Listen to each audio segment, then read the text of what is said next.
ഓരോ പ്രഭാതത്തിലും പുതിയ സ്നേഹത്തെ take the word of God. ശ്രദ്ധിക്കട്ടെ. ഹല്ലേലൂയ ഹല്ലേലൂയ ഹല്ലേലൂയ ഹല്ലേലൂയ. യേശുവേ നന്ദി. ഹല്ലേലൂയ ഹല്ലേലൂയ. യേശുവേ ആരാധന ആരാധന ആരാധന. യേശുവേ നന്ദി. മഹത്വം മഹത്വം മഹത്വം മഹത്വം. ഹല്ലേലൂയ ഹല്ലേലൂയ. വിലാപങ്ങൾ 3:22 മുതലുള്ള തിരുവചനങ്ങൾ. കർത്താവിന്റെ സ്നേഹം ഒരിക്കലും അസ്തമിക്കുന്നില്ല. ഏറ്റു പറഞ്ഞേ, കർത്താവിന്റെ സ്നേഹം ഒരിക്കലും അസ്തമിക്കുന്നില്ല. അവിടുത്തെ കാരുണ്യം അവസാനിക്കുന്നില്ല. അവിടുത്തെ കാരുണ്യം അവസാനിക്കുന്നില്ല. ഓരോ പ്രഭാതത്തിലും അത് പുതിയതാണ്.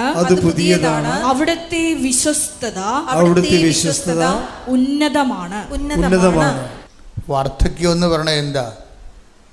വാർദ്ധക്യം എന്ന് പറയണത് എന്താണ്? യഥാർത്ഥത്തിൽ ബയോളജിക്കലായിട്ടുള്ള ഫിനോമിന എന്താണ്? ഓൾഡ് ഏജ്, ഗെറ്റിംഗ് ഓൾഡ് എന്ന് പറയുന്ന ആ വാർദ്ധക്യ പ്രതിഭാസം എന്താണ്? പുതിയ കോശങ്ങളുണ്ടാകുക. കോശങ്ങൾ റിജുവിനേറ്റ് ചെയ്യുന്നില്ല. അതിനാണ് ഈ ആൻറ്റി ഓക്സിഡൻ്റ് എന്നൊക്കെ ഇവർ പറയണത്. കോശങ്ങളെ പുനർജീവിക്കുന്നില്ല, പഴയ കോശങ്ങൾ അങ്ങനെ. അതുകൊണ്ടാണ് ഞെറികളൊക്കെ വീഴുകയും ചിരങ്ങളൊക്കെ വരികയും ചെയ്യും. കോശങ്ങൾ 80-85 വയസ്സായി കഴിഞ്ഞ് കഴിഞ്ഞാൽ പിന്നെ കോശങ്ങൾ ഉണ്ടാകുന്നില്ല. ചിലർക്ക് പാരമ്പര്യം കൊണ്ട് 97 വയസ്സ് വരെയൊക്കെ അങ്ങനെ ജീവിച്ചു പോകുന്നെങ്കിലും പുതിയ കോശങ്ങൾ ഉണ്ടാകാത്തതാണ് വാർദ്ധക്യം എന്ന് പറയുന്നത്. പുതിയ സ്നേഹം അതുപോലെ തന്നെയാണ്. അതുകൊണ്ടാണ് ബൈബിൾ പറയണത് ഓരോ പ്രഭാതത്തിലും എന്നിട്ട് വായിച്ച്, ഓരോ പ്രഭാതത്തിലും അവിടുന്ന് പുതിയ സ്നേഹം കൊണ്ട് എന്നെ അഭിഷേകം ചെയ്തു. അപ്പം പുതുതായിട്ട് നിങ്ങൾക്ക് ദൈവസ്നേഹം ഉണ്ടാകണില്ല. പുതിയ ദൈവസ്നേഹം ഉണ്ടെങ്കിൽ പുതിയ ശുശ്രൂഷകളുണ്ടാകും, പുതിയ പ്രാർത്ഥനകളുണ്ടാകും, പുതിയ വചനവായനകളുണ്ടാകും, പുതിയ വചനങ്ങളുണ്ടാകും, പുതിയ സ്വപ്നങ്ങൾ വരും, പുതിയ ദർശനങ്ങൾ വരും. ആൾക്കാരിങ്ങനെ പുതുക്കിക്കൊണ്ടേയിരിക്കും. അങ്ങനെ പ്രത്യേകിച്ച് പുതുക്കലൊന്നും ഇല്ലെന്നുണ്ടെങ്കിൽ നമ്മൾ ആധ്യാത്മിക വാർദ്ധക്യത്തിലാണ്. ഇത് വലിയ അപകടകരമായൊരവസ്ഥയാണ് ആധ്യാത്മിക വാർദ്ധക്യം. കഴിഞ്ഞ ദിവസങ്ങളിൽ ഔസേപ്പച്ചൻ പുതുമന എന്ന് പറഞ്ഞൊരു സഹോദരൻ സാക്ഷ്യം പറഞ്ഞു. അപ്പം ഷാലോമിൽ എൻ്റെ ഒരു സുഹൃത്ത് ജയ്മോൻ വിളിച്ചു പറഞ്ഞു, ഔസേപ്പച്ചൻ ബ്രദറിന് ഭയങ്കര കിടിലിനൊരു ഉടമ്പടി സാക്ഷ്യമുണ്ടെന്ന് പറഞ്ഞു. ഞാൻ പറഞ്ഞു, ഔസേപ്പച്ചൻ ബ്രദറിൻ്റെ സാക്ഷ്യം ഞാൻ പണ്ട് കേട്ടിട്ടുള്ള ആളാണ്. കാര്യം ഇദ്ദേഹം പഴയൊരു സുവിശേഷകനാണ്. ജനലക്ഷങ്ങളെ കർത്താവിലേക്ക് തിരിച്ചു കൊണ്ടുവന്നിട്ടുള്ള പ്രായോഗികമായിട്ടുള്ള സുവിശേഷ സാക്ഷ്യമുള്ള ആളാണ്. കാര്യം അത് ഞാൻ പണ്ട് കടലോരത്ത്, നിങ്ങൾക്കിവിടെ കുറച്ച് പേർക്ക് ഇങ്ങനെ അറിയാം, 90കളിലെ കടലോരത്ത് കൺവെൻഷൻ നടത്തുമായിരുന്നു. 90 തൊട്ട് 2000 വരെ. ഇപ്പോൾ ഒരു ദിവസം മുഴുവൻ കടലിൽ പോയി വള്ളങ്ങളെല്ലാം വെഞ്ചരിക്കും. 5 ദിവസം കടലിൻ്റെ കരയിൽ ലക്ഷക്കണക്കിന് മനുഷ്യർ ഒരുമിച്ച് കൂടി കേരളത്തിലുള്ള പ്രധാനപ്പെട്ട ഭജന പ്രഘോഷകരൊക്കെ വിളിച്ച് വരുത്തി സുവിശേഷം പ്രസംഗിപ്പിക്കും, ധ്യാനം നടത്തും. അപ്പം അന്ന് ഞാൻ വിളിച്ച ഒരാളാണ് ഈ ഔസേപ്പച്ചൻ പുതുമന. അപ്പം അദ്ദേഹത്തിൻ്റെ സാക്ഷ്യം എനിക്കറിയാം. അദ്ദേഹം കാവേരി ബാറെന്നും പറഞ്ഞൊരു വലിയൊരു ബാർ നടത്തിയിരുന്ന ആളാണ്. അപ്പോൾ അദ്ദേഹം മുരിങ്ങൂർ ധ്യാനകേന്ദ്രത്തിൽ പോയി ധ്യാനം കൂടി. അദ്ദേഹം കർത്താവിന് അതൊരു നാമമാത്രമായ ക്രൈസ്തവനായിട്ടും എന്നാൽ ആചാരാനുഷ്ഠാനങ്ങൾ പാലിച്ചു പോകുന്ന ഒരു പാരമ്പര്യ ക്രിസ്ത്യാനിയാണ്, കുഴപ്പക്കാരനല്ല. എങ്കിലും കർത്താവിനെ അറിയേണ്ട പോലെ അറിഞ്ഞില്ല. അതാണ് അദ്ദേഹത്തിൻ്റെ. അറിയേണ്ട പോലെ അറിയാത്തിടത്തോളം കാലം നമ്മൾ ദൈവത്തിന് നിരക്കാത്ത പല കാര്യങ്ങളും ചെയ്ത് ജീവിക്കും. അപ്പോഴതുകൊണ്ട് എപ്പോഴും സുവിശേഷം പറയും, ഒരു യു-ടേൺ എടുക്കേണ്ടി വരുമെന്ന് പറയും. ഇപ്പം ഉടമ്പടി എന്താണെന്ന് നിങ്ങൾ എന്നോട് ചോദിച്ചാൽ ഞാനിവിടെ നിങ്ങളോട് പറയും, അവൻ പറയണ പോലെ ചെയ്ത് ജീവിക്കുക. സിമ്പിളാണ്. കാര്യം നമ്മൾ ഇവിടെ നടത്തുന്നതും ആൾക്കാർ ജീവിക്കുന്നതും എന്താണ്? മരിയൻ ഉടമ്പടി എന്ന് പറയും. ഉടമ്പടി പലതരത്തിലുണ്ട്. കുർബാന ഒരു ഉടമ്പടിയാണ്, നമുക്കറിയാം. അബ്രാഹത്തിനോട് ചെയ്തത് ഉടമ്പടിയാണ്. എബ്രാഹത്തിനോട് ചെയ്ത ഉടമ്പടിയിലാണ് ഈ വാഗ്ദാന നാടെന്നുള്ള സത്യം വരണത്. പാലസ്തീൻ പ്രോബ്ലമൊക്കെ ഉണ്ടാകുമ്പോൾ സാഹോദര്യത്തിൻ്റെ ഒരു കാലം എല്ലാവർക്കും ഇപ്പോൾ പാലസ്തീൻ ജനതയ്ക്കും അവരുടെ അവകാശമുണ്ട്. അവിടെ കുഞ്ഞുങ്ങൾ ജനിക്കണം, അവർ വളരണം, മാന്യമായി ജീവിക്കണം. അതും ദൈവത്തിൻ്റെ ആവശ്യമാണ്. അപ്പം അതൊരു യുദ്ധത്തിലൂടെ അത് നിറവേറ്റുന്നതിനുള്ളക്കുപരി ഈ എല്ലാ ജനതകളും വിശുദ്ധ ഗ്രന്ഥത്തെ ഒഴിവാക്കിയിട്ട് അങ്ങോട്ടും ഇങ്ങോട്ടും മസിൽ പ്രയോഗം നടത്താൻ തീരുമാനിക്കുമ്പോഴാണ് വെടിയിച്ച നിലക്കാത്ത ഒരു ലോകം നമുക്ക് കിട്ടണത്. ഇപ്പോൾ പുതിയൊരു കാലവും പുതിയൊരു സമാധാനവും അവർക്കൊരു ഇരിപ്പിടവും കിട്ടാൻ വേണ്ടി, ന്യായമായ ഇരിപ്പിടം കിട്ടാൻ വേണ്ടി സ്തുതിക്കട്ടെ. ഹല്ലേലൂയ, ഹല്ലേലൂയ, ഹല്ലേലൂയ, ഹല്ലേലൂയ. യേശുവേ നന്ദി, മഹത്വം, മഹത്വം, മഹത്വം. ആരാധന, ആരാധന. ഹല്ലേലൂയ, ഹല്ലേലൂയ, ഹല്ലേലൂയ. ഹല്ലേലൂയ, ഹല്ലേലൂയ.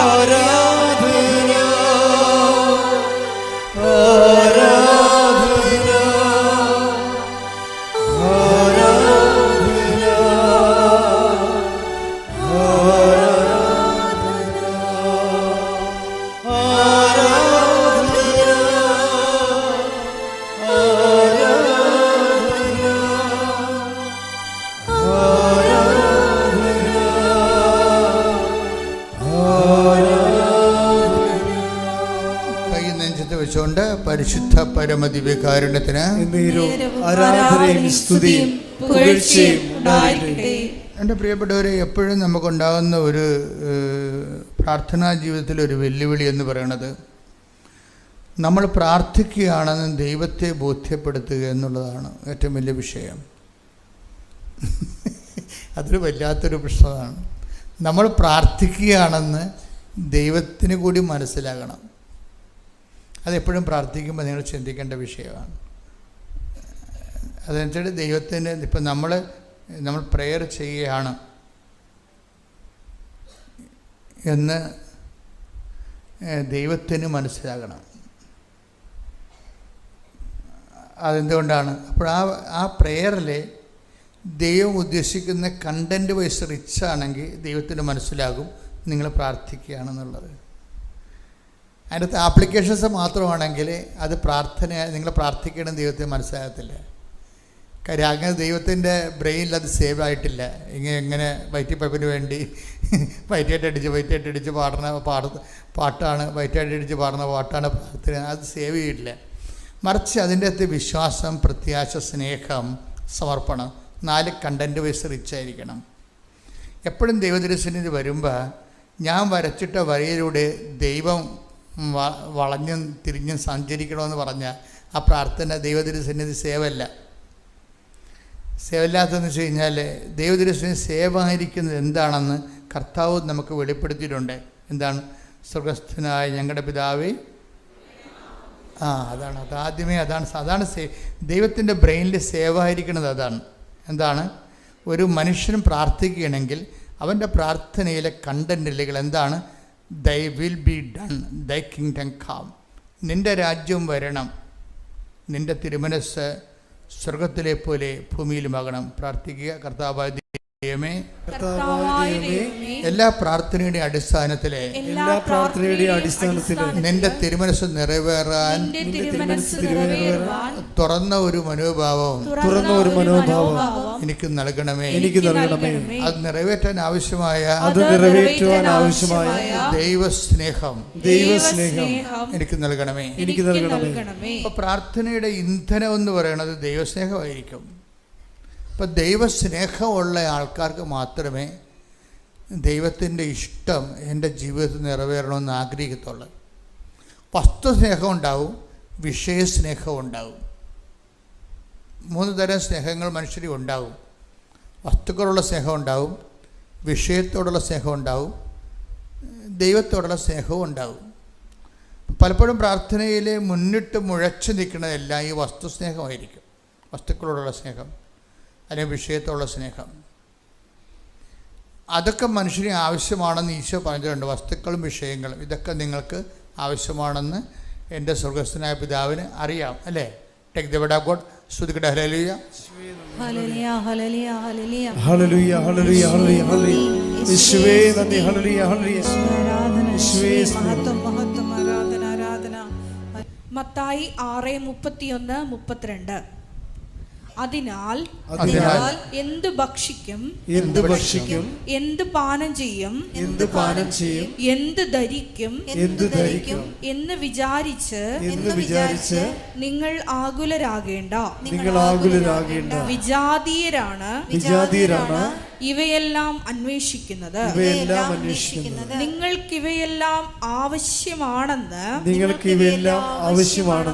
നിങ്ങളുടെ സ്വർഗീയ പിതാവ് അറിയുന്നു.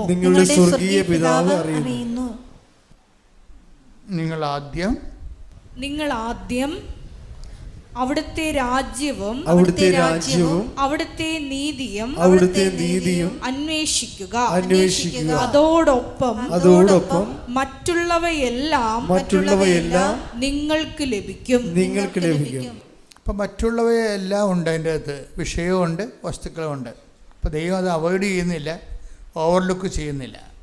നിങ്ങളുടെ ജോലി, വീട്, വിവാഹം, വഴി, വെളിച്ചം, വെള്ളം എല്ലാം ദൈവം ഓവർലുക്ക് ചെയ്യുന്നില്ല. അതൊന്നും ആവശ്യമില്ലാത്ത കാര്യമാണെന്ന് പറയുന്നില്ല. അതെല്ലാം ആവശ്യമാണെന്ന് എനിക്കറിയാം. മറ്റുള്ളവയെല്ലാം ചേർത്ത് നൽകും, മറ്റുള്ളവയെല്ലാം. പക്ഷെ പ്രയോറിറ്റി വരണത് എന്താണ്? ആദ്യം ദൈവരാജ്യത്തിൻ്റെയും, ഇപ്പോൾ പ്രാർത്ഥനകളെല്ലാം ഓക്കെയാണ്, പക്ഷേ ആദ്യം ഒരു അടയാളം ദൈവം അവരന്വേഷിക്കും. ആദ്യം ദൈവം അടയാളം കാണിക്കട്ടെ, അത് കഴിഞ്ഞിട്ട് ഞാൻ കർത്താവിൻ്റെ ജീവിതം പ്രേക്ഷിത പ്രവർത്തനം ചെയ്യാം. അപ്പം അതാണ്. പക്ഷേ അത് ഒരിക്കലും നമുക്ക് ആ ഒരു ഫയൽ മുന്നോട്ട് പോകത്തില്ല. കാര്യം ബൈബിൾ റീസെറ്റ് ചെയ്തിരിക്കണം അങ്ങനെയല്ല. ആദ്യം ദൈവരാജ്യവും അതിൻ്റെ നീതിയും. ആദ്യം നമ്മുടെ ഭാഗത്തു നിന്നാണ് ഇനിഷ്യേറ്റീവ് വരണത്. ഇപ്പം അവൻ പറയണ പോലെ ചെയ്യണമല്ല ഉടമ്പടി, അല്ലേ? അവൻ പറഞ്ഞ എന്താണ്? അവൻ ആദ്യം പറഞ്ഞ എന്താ? അനുതപിക്കുക, സുവിശേഷത്തിൽ വിശ്വസിക്കുക. അതാണ് വിഷയം. ആദ്യം നമ്മുടെ ഭാഗത്തു നിന്നാണ് ഇനിഷ്യേറ്റീവ് വരേണ്ടത്. ഇപ്പം ഈ ആദ്യം ദൈവരാജ്യവും അതിൻ്റെ നീതി അന്വേഷിക്കാൻ പറയുമ്പോൾ അതങ്ങനെ അന്വേഷിക്കണമെങ്കിൽ എന്ത് ചെയ്യണം? അവൻ പറയണ പോലെ ചെയ്യുന്നതാണ് ഉടമ്പടിയെങ്കിൽ അവൻ പറഞ്ഞ ആദ്യത്തെ കാര്യം എന്താ? മർക്കോസ് 1:15 വായിച്ചേ. അവൻ പറഞ്ഞു സമയം പൂർത്തിയായി, ദൈവരാജ്യം സമീപിച്ചിരിക്കുന്നു. അനുദപിച്ച് സുവിശേഷത്തിൽ വിശ്വസിക്കുവിൻ. ഇവിടെ വളരെ കുറച്ച് സമയം നോക്കൂടെ. ഈ വചനത്തിൻ്റെ ജംഗ്ഷനാണിത്. അവിടെ നമുക്ക് കുറച്ച് നേരം ശ്രദ്ധിക്കേണ്ടി വരും. ഇവിടെ എന്താണ്? 6:33 മർക്കോസ് മത്തായി എന്താണ്? ആദ്യം പറഞ്ഞ് ദൈവരാജ്യവും അതിൻ്റെ നീതി അന്വേഷിക്കുക. അതൊക്കെ അല്ലേ? ഇനി അവൻ പറഞ്ഞ ആദ്യത്തെ വാക്ക് എന്താണ്? അനുതപിക്കുക, സുവിശേഷത്തെ വിശ്വസിക്കുക.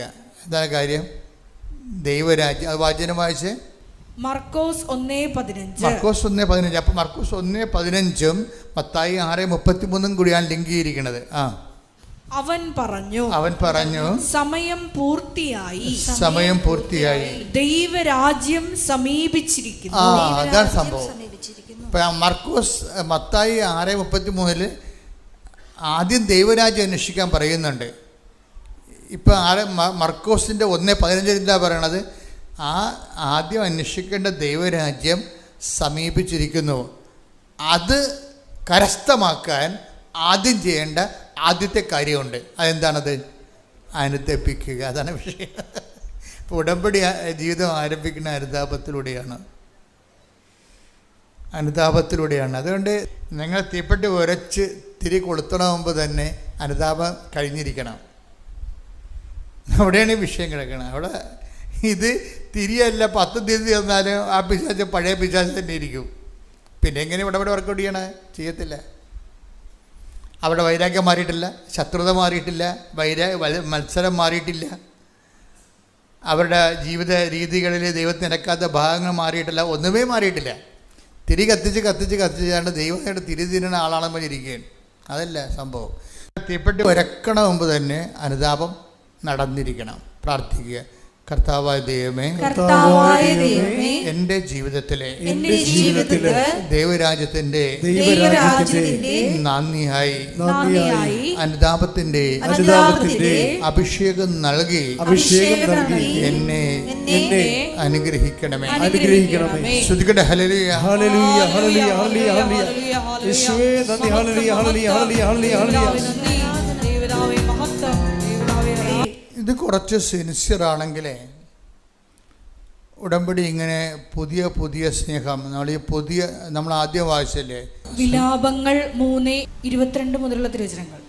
കർത്താവിന്റെ സ്നേഹം ഒരിക്കലും അസ്തമിക്കുന്നില്ല. ഏറ്റു പറഞ്ഞേ, കർത്താവിന്റെ സ്നേഹം ഒരിക്കലും അസ്തമിക്കുന്നില്ല. അവിടുത്തെ കാരുണ്യം അവസാനിക്കുന്നില്ല. അവിടുത്തെ കാരുണ്യം അവസാനിക്കുന്നില്ല. ഓരോ പ്രഭാതത്തിലും അത് പുതിയതാണ്. അവിടുത്തെ വിശ്വസ്തത ഉന്നതമാണ്. കർത്താവിന്റെ സ്നേഹം അസ്തമിക്കണില്ല, പക്ഷെ ഇടയ്ക്കൊക്കെ ഗ്രഹണം സംഭവിക്കും. ഗ്രഹണം എന്ന് പറഞ്ഞാൽ എന്താണ്? ഒരു ഗ്രഹത്തിൻ്റെ മേലെ വേറൊരു ഗ്രഹത്തിന് നിഴൽ വന്നടിക്കും. അതോടുകൂടി ഒരു തീരുമാനം ഉണ്ടാകും. എന്താണ്? പ്രകാശം തരത്തില്ല. കർത്താവ് അപ്പോൾ ഗ്രഹം അവിടെ ഉണ്ട്, പക്ഷെ നമുക്ക് വി ഡോണ്ട് ഫീൽ ഇറ്റ്, നമ്മളത് അനുഭവിക്കണില്ല. കർത്താവിൻ്റെ സ്നേഹം അസ്തമിക്കുന്നില്ല എന്ന് പറഞ്ഞാൽ കറക്റ്റാണ്, പക്ഷെ ഗ്രഹണം ഉണ്ടാവും. അത് കഴിഞ്ഞാൽ ദൈവം അവിടെ ഉണ്ട്, പക്ഷെ നമുക്കത് ഫീൽ ചെയ്യുന്നില്ല. ശരിക്കും പറഞ്ഞാൽ ഇതാണ് ഒരു അവസ്ഥ പലരുടെയും. ദൈവമുണ്ട്, പക്ഷെ നമുക്കത് ഫീൽ ചെയ്യണില്ല. ഏതോ ഒരു നിഴല്, പാപത്തിൻ്റെ ഒരു കരിനിഴല് ഇതിൻ്റെ പേര് ഇങ്ങനെ അടിച്ചു മാറിയിരിക്കുകയാണ്. അതുകൊണ്ട് ദൈവസ്നേഹം നമുക്ക് ഫീൽ ചെയ്യണില്ല. അതുകൊണ്ട് തന്നെയാണ് ഈശോ പറഞ്ഞത്, അനുദപിക്കുക, സുവിശേഷത്തിൽ വിശ്വസിക്കുക. സ്തുതിക്കട്ടെ ഹല്ലേലൂയ, ഹല്ലേലൂയ, ഹല്ലേലൂയ, ഹല്ലേലൂയ, ഹല്ലേലൂയ. നമുക്ക് ലഭിച്ചിരിക്കുന്ന how to repent. The kingdom of God is at hand. അനുദപിക്കുക, ദൈവരാജ്യം സമീപിച്ചിരിക്കുന്നു. പക്ഷേ എങ്ങനെ റിപ്പന്റ് ചെയ്യും? അത് എന്താണ്? അവൻ പറഞ്ഞതുപോലെ അനുദപിക്കണം. അതാണ് വിഷയം. നമുക്കിഷ്ടമുള്ള അനുദപിക്കാൻ പറ്റത്തില്ല. അവൻ പറഞ്ഞത് എന്താണ്? കൽപ്പനകളാണ് അവൻ പറഞ്ഞിരിക്കുന്നത്. നമ്മൾക്ക് അനുദപിക്കണമെങ്കിൽ അവൻ നൽകിയിരിക്കുന്ന ഒരു ഫോർമാറ്റുണ്ട് അനുതാപത്തിൻ്റെ. എന്താണ്? നിൻ്റെ കർത്താവ് ദൈവം ഞാനാകുന്നു, ഞാൻ മറ്റൊരു ദൈവം നിനക്കുണ്ടാകും. അപ്പോൾ ഈ മറ്റൊരു ദൈവം ആരും ആകാം. ജാതികളുടെ ദൈവങ്ങളാണ് തന്നെ ആകണം നിർബന്ധമില്ല, ദൈവസങ്കല്പങ്ങൾ തന്നെ ആകണം നിർബന്ധമില്ല. നമ്മൾ പ്രാധാന്യം കൊടുത്തിരിക്കുന്നത് എന്തോ അതാണ് നമ്മുടെ ദൈവം. ദൈവത്തിനല്ലാതെ നമ്മൾ എന്തിന് പ്രാധാന്യം കൊടുത്താലും അത് ദൈവമായിട്ട് മാറും. അതാണ് മറ്റൊരു ദൈവം എന്ന് പറയുന്നത്. Take the word of God, മറ്റൊരു ദൈവം. ശ്രുതിക്കട്ടെ ഹല്ലേലൂയ, ഹല്ലേലൂയ, ഹല്ലേലൂയ, ഹല്ലേലൂയ, ഹല്ലേലൂയ. യേശുവേ നന്ദി, ഹല്ലേലൂയ, ഹല്ലേലൂയ, ഹല്ലേലൂയ, ഹല്ലേലൂയ, ഹല്ലേലൂയ, ഹല്ലേലൂയ.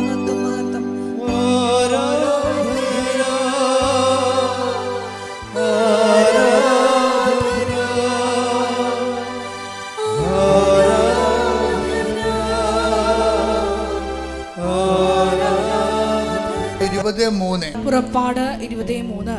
ഞാനല്ലാതെ വേറെ ദേവന്മാർ നിനക്കുണ്ടാകരുത്. ഞാനല്ലാതെ വേറെ ദേവന്മാർ നിനക്കുണ്ടാവരുത്. അപ്പോൾ ദൈവത്തിൻ്റെ സ്ഥാനത്ത് വേറെ ആര് വന്നാലും അത് ദൈവമായിട്ടാണ് കൗണ്ട് ചെയ്യപ്പെടുന്നത്. അത് കുറേ സംഭവങ്ങളുണ്ട് അതിൻ്റെ അകത്ത്. നമ്മളറിഞ്ഞത് ശരിക്കും ഒരു ഇപ്പോൾ ഉദാഹരണത്തിന് ഇപ്പം നിങ്ങൾക്ക് ഇപ്പോൾ ഇടവക പള്ളിയിലൊക്കെ ഇരിക്കുമ്പോൾ പാവത്തങ്ങളുടെ പള്ളിയിൽ പോലും നമുക്ക് അവിടെ പോകാൻ പറ്റാത്ത അവസ്ഥയായി. എന്താ കാര്യം? കാറുള്ളവരെല്ലാം കാറ് കൊണ്ടുവന്നിട്ട് വണ്ടിയുടെ മുമ്പിൽ കൊണ്ടുവന്നിടും. അത് ആ മാവിൻ്റെ തൊട്ടിട്ട് മാറ്റിയിടാൻ പറഞ്ഞാൽ മാറ്റിയിടത്തില്ല. ജനത്തിന് ഇടയ്ക്കേണ്ടതിനെ കൊണ്ടുവന്നിട്ടിട്ട് ഞാൻ ഈ സ്ഥലത്തെ പ്രധാന ദിവ്യനാണെന്ന് നാട്ടുകാരെ ബോധിപ്പിച്ചുകൊണ്ടിരിക്കും. അപ്പോൾ കാറും അത് കൊണ്ടുവന്നിട്ടുള്ള മനസ്സും എല്ലാം വേറൊരു ദൈവത്തെ കൊണ്ട് അവരെ സ്വാധീനപ്പെടുത്തി അതിന് അടിപ്പെട്ട് ജീവിക്കുകയാണ്. നമ്മൾ വേറൊരു സ്ഥാനക്കാര്യത്തിന് ഇപ്പം ചിലർ പള്ളി വരുന്നില്ല. എന്തുകൊണ്ടാണ്? കാറില്ല, പള്ളി വരുന്നില്ല. കാലം മാറി. പണ്ട് മുണ്ടില്ല അതുകൊണ്ട് വണ്ടി വരുന്നില്ല എന്ന് പറഞ്ഞാൽ മനസ്സിലായി. ഞങ്ങൾ ഒരു 19 കൊല്ലത്തിന് മുമ്പ് അങ്ങനെ ഇടുന്നത്. എന്തുകൊണ്ടാണ് ചേട്ടത്തി പള്ളി വരാത്തത്? ചട്ടയും മുണ്ടില്ലെന്ന്. അപ്പം ചട്ടയും മുണ്ടും മേടിച്ചു കൊടുക്കും നമ്മൾ. ഇന്ന് അങ്ങനെയല്ല, കാറില്ല അതുകൊണ്ട് പള്ളി വരുന്നില്ല, അങ്ങനെ ഉണ്ട്. വണ്ടിയില്ല പള്ളി വരുന്നില്ല. ബൈക്കാണെങ്കിലും ഇപ്പോൾ വണ്ടിക്ക് വന്ന് നടന്നു വരാൻ പറ്റത്തില്ല. ഇതൊരു മറ്റൊരു ദൈവമായിട്ട് ഈ ബൈക്ക് വർക്കൗട്ട് ചെയ്യും ചില സമയത്ത്. വണ്ടിയില്ല അതുകൊണ്ട് പള്ളി വരുന്നില്ല, കുർബാനയ്ക്ക് വരുന്നില്ല. എന്തൊരു ബന്ധമാണെന്ന് നോക്കി. അപ്പോൾ നമ്മൾ അറിഞ്ഞോ അറിയാതെയൊക്കെ ഇപ്പം ചില പറയത്തില്ലേ, ഉടുത്ത സാരി കഴിച്ചിട്ടിട്ടുണ്ട്. എന്താ കാര്യം? അടുത്ത കൂട്ടുകാർ അല്ലെങ്കിൽ നാത്തൂൻ അല്ലെങ്കിൽ ബന്ധു കൂട്ടുകാർ പള്ളിയിൽ വരുന്നില്ല. അവർ വരുന്നില്ലെങ്കിൽ പിന്നെ നീ എനിക്ക് കൂട്ടില്ല, ഞാൻ പോയില്ലെന്ന് പറയും. അത്ര റിലേഷനുള്ളൂ. ദൈവത്തിനേക്കാൾ വലുത് കൂട്ടുകാരിയായിട്ട് വന്നിരിക്കുകയല്ലേ. അതാ മറ്റൊരു ദൈവം എന്ന് പറയണത്. മറ്റൊരു ദൈവത്തിൻ്റെ വിളയാട്ടം എന്ന് പറഞ്ഞാൽ ചെറുതൊന്നുമല്ല, വലിയ വിളയാട്ടമാണ്. ഇവരാരും ഉടമ്പടി ചെയ്യാൻ യാതൊരു ബാധ്യതയുമില്ല. ഇവർ ഉടമ്പടി ചെയ്യാൻ അധിക അവകാശമില്ല. ഉടമ്പടി ചെയ്യാൻ എന്താ കാര്യം? അവർ മറ്റൊരു ദൈവത്തെ, അത് ബന്ധുക്കളായിട്ടും സ്വന്തപ്പെട്ട വണ്ടിയായിട്ടും വീടായിട്ടും ഒക്കെ ഓരോ ആൾക്കാരെ സംരക്ഷിച്ചിട്ടുണ്ട്. നമ്മൾ വടി കൊടുത്ത് അടിമേടിക്കുന്ന കക്ഷികളാണ്. ദൈവത്തിൻ്റെ അടുത്താണ് ഈ വിട്ടി വർത്താനൊക്കെ പറയണമെന്ന് ഓർക്കണം നിങ്ങൾ. അപ്പം തന്നെ കൗണ്ടഡ് ആകത്തില്ലേ? നിങ്ങളൊരു വയസ്സ് ജന്മമായിട്ട് ദൈവം കരുതത്തില്ലേ? മക്കളില്ലാത്തവർ എപ്പോഴും ശ്രദ്ധിക്കണം. മക്കളില്ലാത്തവരെയും അതുപോലെ തന്നെ വിവാഹം താമസിക്കുന്നവരും വീട് താമസിക്കുന്നവരും എന്തെങ്കിലും കാര്യങ്ങൾ താമസിച്ചിട്ട് നിങ്ങൾ കഷ്ടപ്പെട്ടും പ്രയത്നിച്ചും പ്രാർത്ഥിച്ചും ഒരു സംഭവം നേടിക്കഴിഞ്ഞാൽ നമ്മളറിയാതെ ഈ സംഭവം വീടോ നാടോ അല്ലെങ്കിൽ ഈ വീടോ വ്യക്തികളോ ദൈവത്തിൻ്റെ ഒരു അവതാരമായിട്ട് മാറും. അജ്ഞാതമായ അവതാരങ്ങൾ അനുദപിക്കുക എന്ന് പറയുമ്പോൾ ഈ അജ്ഞാത അവതാരങ്ങളെ നമ്മൾ ശ്രദ്ധിക്കണം. ഒരു പാരൽ ഗോഡ്, അത് ഒരിക്കലും അതുമായിട്ട് നോക്കി മുന്നോട്ട് പോകാൻ പറ്റത്തില്ല. പ്രാർത്ഥിക്കുക. കർത്താവ് ദൈവമേ, ഞാൻ അറിഞ്ഞോ അറിയാതെയോ ദൈവത്തെക്കാൾ പ്രാധാന്യം കൊടുക്കുന്ന വസ്തുക്കൾ, വ്യക്തികള്, രാജ്യങ്ങള്, ഇടങ്ങള്, വീടുകള് എല്ലാം നിരുപാധികമായി കർത്താവുമായി ജീവിക്കുന്നതിന്റെ പേരില് ഒഴിഞ്ഞു കൊടുക്കുവാൻ എന്റെ ആത്മാവിനെ കൃപയുടെ വികാസം നൽകണമേ. ശ്രുതികട ഹല്ലേലൂയ.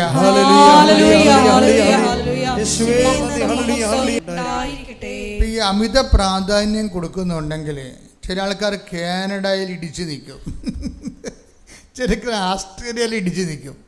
ഒരിക്കൽ കയറിയൊരു വൈറസാണ് ഈ ആസ്ട്രേലിയൻ വൈറസ്. കാനഡ വൈറസ് ഉണ്ട്. അതുപോലെ ഓരോ ആ രാജ്യത്ത് എങ്ങനെ ഇഷ്ടപ്പെട്ടു പോയി ഇവർ പഠിക്കണ കുഞ്ഞുനാൾ തന്നെ ആ രാജ്യത്ത് പോയാൽ ശരിയാകും. അപ്പോൾ അതിനുവേണ്ടി മനസ്സ് ട്രെയിൻ ചെയ്ത്, ചിന്ത ട്രെയിൻ ചെയ്ത്, ശ്വാസം, അതുപോലെ ആലോചന എല്ലാം ചെയ്ത് ഇതൊരു മറ്റൊരു വൈറസായിട്ട് മറ്റൊരു ദൈവമായിട്ട് മാറും. അതുകൊണ്ട് നിങ്ങൾ ഉടമ്പെടുക്കുമ്പോൾ കർത്താവിന് ഇഷ്ടമുണ്ടെങ്കിൽ, അതെൻ്റെ ബൈബിളിൻ്റെ ഒരു സ്ട്രക്ചർ എങ്ങനെ, കർത്താവ് തിരുമനസ്സാണെങ്കിൽ നാളെ ഞങ്ങൾ ആ പട്ടണത്തിൽ പോകും. ഇവിടെ യാക്കോബ് ശ്രുതികട ഹല്ലേലൂയ.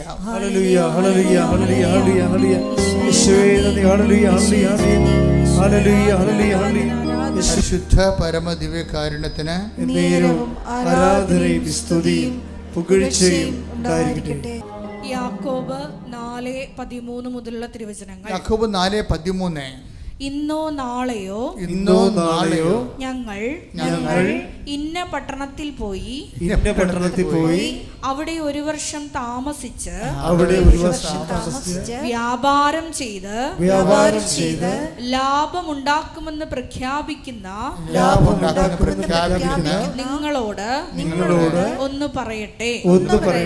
നാളത്തെ നിങ്ങളുടെ ജീവിതം എങ്ങനെയുള്ളതായിരിക്കുമെന്ന് നിങ്ങൾക്കറിഞ്ഞുകൂടാ.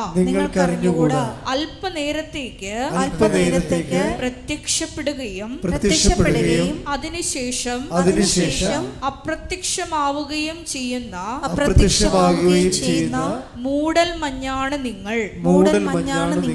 നിങ്ങൾ ഇങ്ങനെയാണ് പറയേണ്ടത്. അടിവരയിട്ടിരിക്കണം. ഇതാണ് നിങ്ങൾ ഇങ്ങനെയാണ് പ്രാർത്ഥിക്കേണ്ടത്. കർത്താവ് മനസ്സാകുന്നെങ്കിൽ ഞങ്ങൾ ജീവിക്കുകയും യഥായുക്തം പ്രവർത്തിക്കുകയും ചെയ്യും. ഇപ്പൊ ന്യൂസിലൻഡിന്റെ വൈറസ് കയറിയിട്ട് ന്യൂസിലൻഡ് വേറെ ഒരു ദൈവമായിട്ട് മാറരുത്. മനസ്സിലായില്ലേ? അപ്പോൾ നിങ്ങൾ ഓർക്ക് ഞാൻ ന്യൂസിലൻഡിനെ വിശ്വാസിച്ചില്ല, കർത്താവ് ഇപ്പോൾ അച്ഛൻ്റെ കൂടെ സംസാരിക്കുകയായിരിക്കും, എൻ്റെ കാര്യമായിരിക്കും പറയണം. അങ്ങനെ ചിന്തിക്കേണ്ട കാര്യമില്ല. ഞാൻ പറഞ്ഞിരിക്കണേ ഇത്രയേ ഉള്ളൂ. അതായത് ഏതെങ്കിലും ഒരു സ്ഥലത്ത് നിന്ന് സ്റ്റിക്ക് ഓൺ ചെയ്തിട്ട് അതിന്മേൽ കടിച്ചു തൂങ്ങി കിടന്നു കഴിഞ്ഞാൽ മർക്കട മുഷ്ടി എന്ന് പറയും, പിടിവിടാതിരിക്കും. അപ്പോൾ ഒന്ന് മാറ്റി ചിന്തിക്കാൻ നിങ്ങൾക്ക് സാധിക്കണം. അതുകൊണ്ടാണ് ഇങ്ങനെ പറയണത്, മാറ്റി ചിന്തിക്കണമെന്ന്. അപ്പോൾ എന്താ പ്രശ്നം വെച്ച് കഴിഞ്ഞാൽ നിങ്ങൾ ഉടമ്പടിക്കുണ്ട്. ആ ഉടമ്പടി നമുക്ക് ഭയങ്കര നിങ്ങൾക്കറിയാമല്ലോ, ഉടമ്പടിയൊക്കെ വരുന്നതിന് മുമ്പ് ഇവിടെ വന്ന അഗ്നി നക്ഷത്രം പോലെ കാലവർഷം വരുന്നതിന് മുമ്പ് അഗ്നി നക്ഷത്രം ഉദിക്കുമെന്ന് പറഞ്ഞില്ലേ 10 ദിവസം മുമ്പ്. അതുപോലെ അഗ്നി നക്ഷത്രം മോർണിംഗ് സ്റ്റാറായിട്ട് ഉദിച്ചത് എന്താണ്? അമ്മയുടെ പ്രത്യക്ഷീകരണമാണ്. അമ്മ എന്താ പറഞ്ഞത്?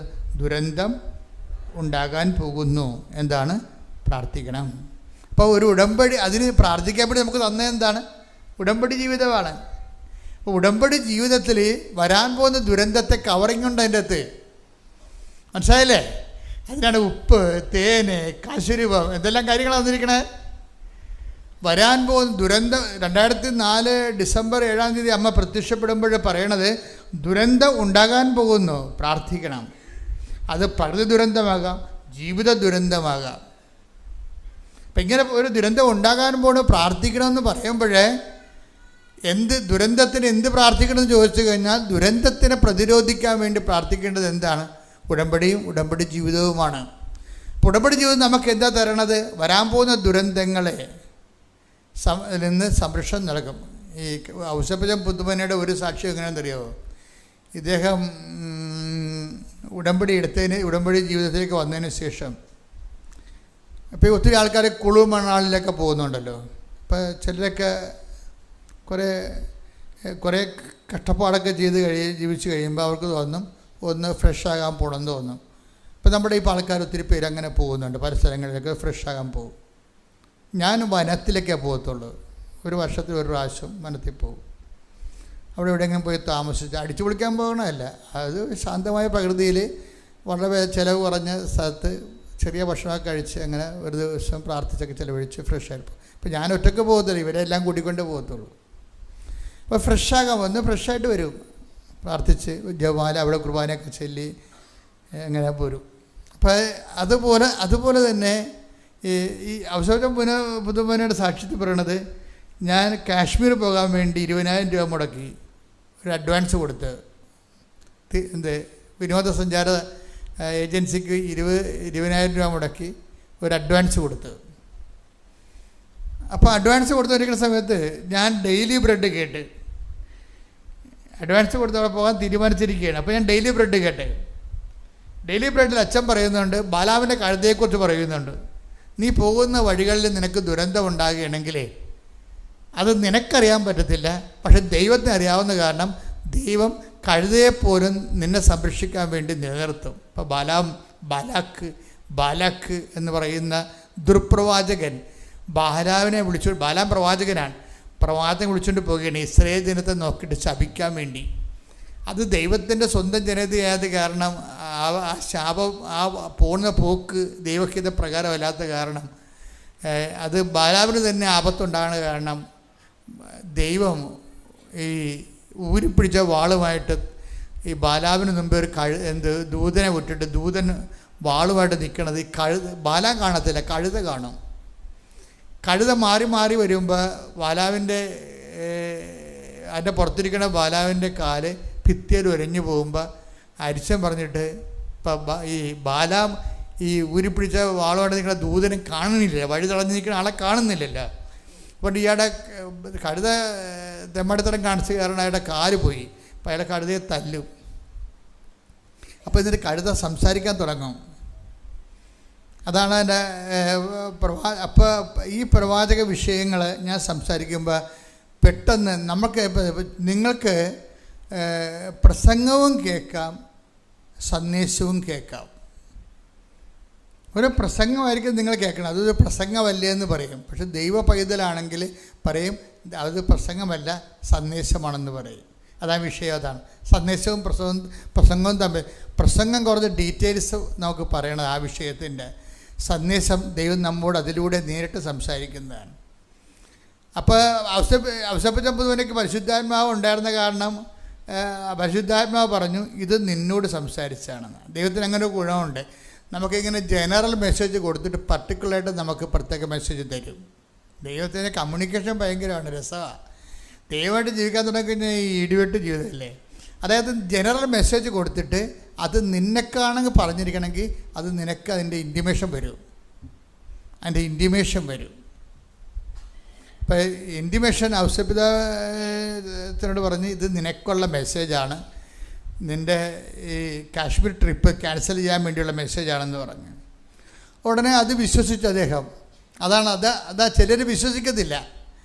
ചിലർ അതെനിക്ക് തോന്നിയാണെന്നൊക്കെ പറയും. ജഡിക മനുഷ്യന് അങ്ങനെയുള്ള കുഴപ്പമുണ്ട്. ജഡിക മനുഷ്യനും ആത്മീയ മനുഷ്യനും രണ്ട് സാരമില്ലേ. ഇപ്പോൾ ജഡിക മനുഷ്യന് പറയും അതെനിക്ക് തോന്നിയതാണെന്ന് പറയും. നമ്മൾ ജഡിക മനുഷ്യനും ആത്മീയ മനുഷ്യനും തമ്മിൽ വളരെ വ്യത്യാസമുണ്ട്. ആത്മീയ മനുഷ്യൻ ആത്മാവിനാലും നയിക്കപ്പെട്ടുകൊണ്ടിരിക്കുക. എന്ന് വെച്ചാൽ ആത്മാവിൻ്റെ പ്രചോദനങ്ങളെ ഉൾക്കൊള്ളുകയും ബഹുമാനിക്കുകയും ആദരിക്കുകയും നടപ്പിൽ വരുത്തുകയും ചെയ്യും. ജഡിക മനുഷ്യൻ തട്ടിക്കളയും. അതെനിക്ക് തോന്നിയതായിരിക്കും, അങ്ങനെ എന്തെല്ലാം കാര്യങ്ങൾ തോന്നണം. പക്ഷേ ഇദ്ദേഹം ഉടനെ അത് കട്ട് ചെയ്ത് കളയും. ഏതാണ് കാശ്മീർ ട്രിപ്പ് കട്ട് ചെയ്യും. അപ്പോൾ ഉടനെ ഏജൻസി പറയും അച്ഛായ 20,000 രൂപ വെറുതെ പോകും. പോട്ടെ കർത്താവ്, ഞാൻ അങ്ങോട്ട് പോകാൻ കർത്താവ് ആഗ്രഹിക്കണില്ലെന്ന് പറയും. അപ്പോൾ 20,000 രൂപ കളഞ്ഞുകൊണ്ട് പുള്ളി അത് കട്ട് ചെയ്യും. പക്ഷേ എന്താ സംഭവിച്ചത്? ആ ട്രിപ്പ് കാശ്മീരിൽ ചെല്ലുമ്പോൾ അവിടെ വെള്ളപ്പൊക്കമാണ്, കുറേ പേര് മരിച്ചു. അതാണ് വിഷയം.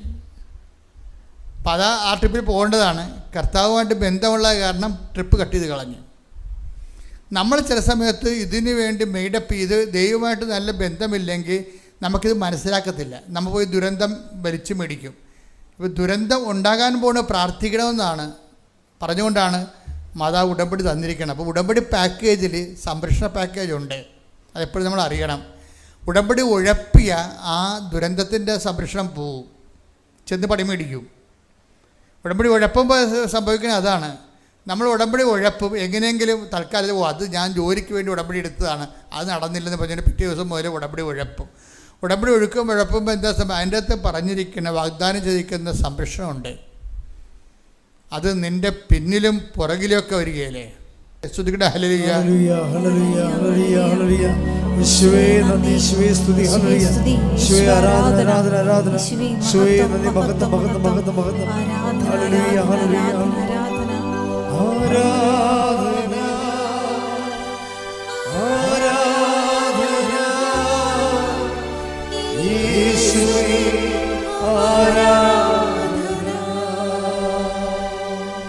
യെശയ്യാ 52:12.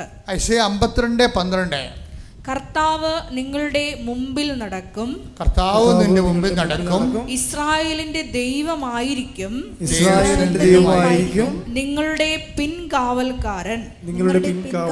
അപ്പോൾ രണ്ട് സംരക്ഷണം, ഡബിൾ എഡ്ജ് സംരക്ഷണമാണ്. മുമ്പിലും നമുക്ക് പുറകിൽ കണ്ണിലല്ല, അതുകൊണ്ട് പുറകിലും ദൈവത്തിൻ്റെ സംരക്ഷണം ഉണ്ടാവും.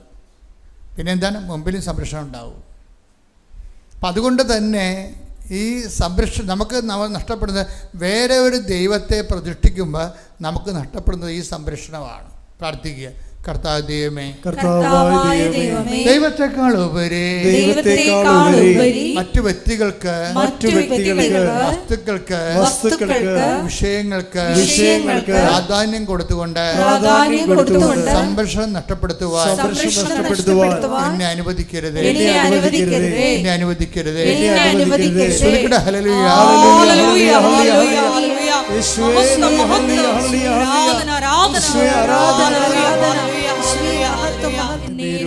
ആരാധനയും സ്തുതിയും പുകഴ്ചയും ഉണ്ടായിരിക്കട്ടെ. സംരക്ഷണം മാത്രമല്ല, എല്ലാ അതായത് ഇപ്പോൾ ഈ ഇദ്ദേഹത്തിൻ്റെ സാക്ഷ്യത്തിൽ പറയുന്നത്, നമ്മുടെ സാക്ഷി അപ്പുണ്ടെന്ന് നോക്കിക്കണേ. സാക്ഷ്യപ്പെടുന്നത് അദ്ദേഹം വാങ്ങിച്ച പുതിയൊരു സ്ഥലത്ത് വലിയ ഉയരമുള്ള ഒരു അകലെ, ആ സ്ഥലത്തിന് നടുവാണ് ഒരു പഴയ വയസ്സൻ ആഞ്ഞിൽ നിൽക്കുക.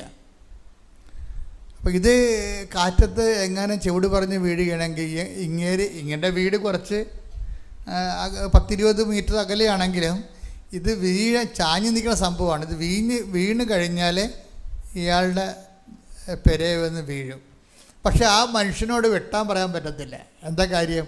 അദ്ദേഹത്തിൻ്റെ പറമ്പിൽ നടുക്ക് നിൽക്കണ ആഞ്ഞിലിയാണ്, ഇതുമായിട്ട് ബന്ധമില്ല. ശരിക്കും വെട്ടാൻ പറയാൻ പറ്റത്തില്ല. എന്നാലും പുള്ളിക്കാരൻ പേടിച്ച് കിട്ടി വെട്ടാൻ പറഞ്ഞു. അപ്പോൾ അത് പറഞ്ഞ് അത് നിങ്ങളുടെ തലയെ വന്ന് വീണിട്ടില്ലല്ല, വീണ മുമ്പ് ഇങ്ങനെ ഗസ് ചെയ്തിട്ട് ഇത് വീഴുമെന്നും പറഞ്ഞുകൊണ്ട് ഗസ് ചെയ്തിട്ട് എൻ്റെ പുരയിടത്തിലെ വസ്തു എങ്ങനെയാണ് ഞാൻ കളയണത്, അതിന് റൈറ്റ് നിങ്ങൾക്കില്ല, അതുകൊണ്ട് ഞാൻ ചെയ്യത്തില്ല, ബ്ലോക്കാവും. ഇപ്പോൾ ഈ ബ്ലോക്ക് ഇത് ജീവിതം ഉടമ്പടിയെ സംബന്ധിച്ചിടത്തോളം നിങ്ങളെ കാണുന്നത് ജീവിതത്തിൻ്റെ സ്വാഭാവിക യഥാ വിഷയങ്ങളല്ലേ, അതിനെ എങ്ങനെയാണ് വചനവുമായിട്ട് ലിങ്ക് ചെയ്യണമെന്നാണ് ഉടമ്പടി അന്വേഷിക്കുന്നത്. എല്ലാം ഉടമ്പടിയുടെ പരിധിയിൽ കർത്താവിൻ്റെ വചനത്തിൻ്റെ റഡാറിൽ വരുന്നതാണ് ജീവിതത്തിൻ്റെ ഓരോ സൂക്ഷ്മമായിട്ടുള്ള അംശങ്ങളും. ഒരെണ്ണത്തിന് കർത്താവ് മറ്റതിന് RDO ആണെന്ന് പറയരുത്.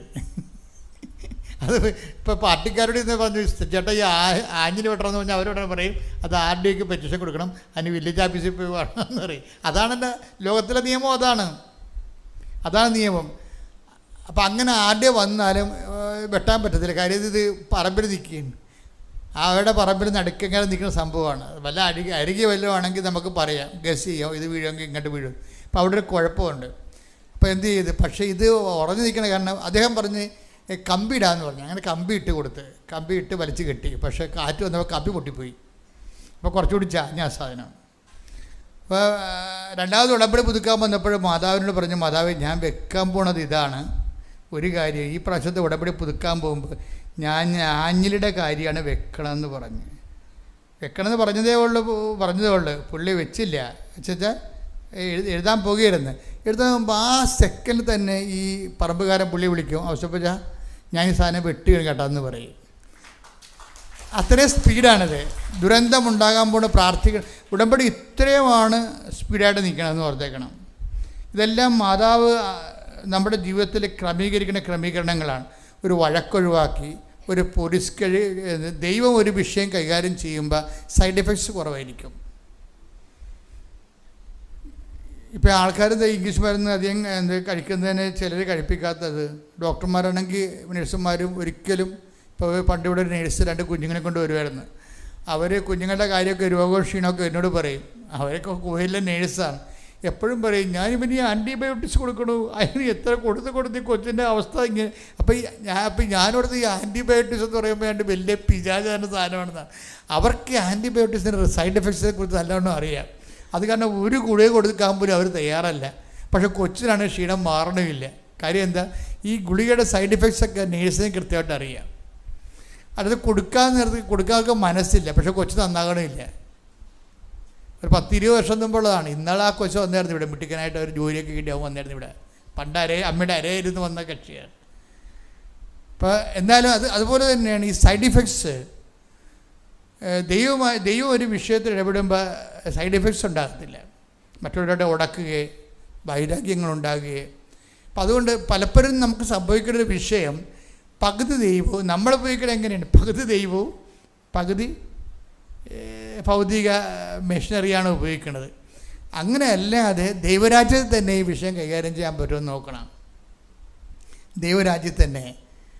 ഇപ്പോൾ ദൈവരാജ്യം തന്നെ കൈകാര്യം ചെയ്യണമെങ്കിൽ നമ്മളെല്ലാത്തിനേക്കാളും, അതായത് ഉടമ്പടി കൊണ്ട് ഉദ്ദേശിക്കുന്ന ഒരു കാര്യം അത് തന്നെയാണ്. കാര്യം ഉടമ്പടിയിൽ ആദ്യം പറഞ്ഞത് എന്താണ്, അവൻ പറഞ്ഞ പോലെ ചെയ്യുക. എന്താ പറഞ്ഞിരിക്കുന്നത്, ദൈവരാജ്യം സമീപിച്ചിരിക്കുന്നു. അപ്പോൾ ദൈവരാജ്യ പൈതലെന്ന് പറയുമ്പോൾ എല്ലാ വിഷയങ്ങൾക്കും തന്നെ ദൈവരാജ്യം ഉപയോഗിക്കും. ഈ പുതുമനയുടെ സാക്ഷ്യത്തിൽ വേറെ ഒരു സാക്ഷ്യമുണ്ട്.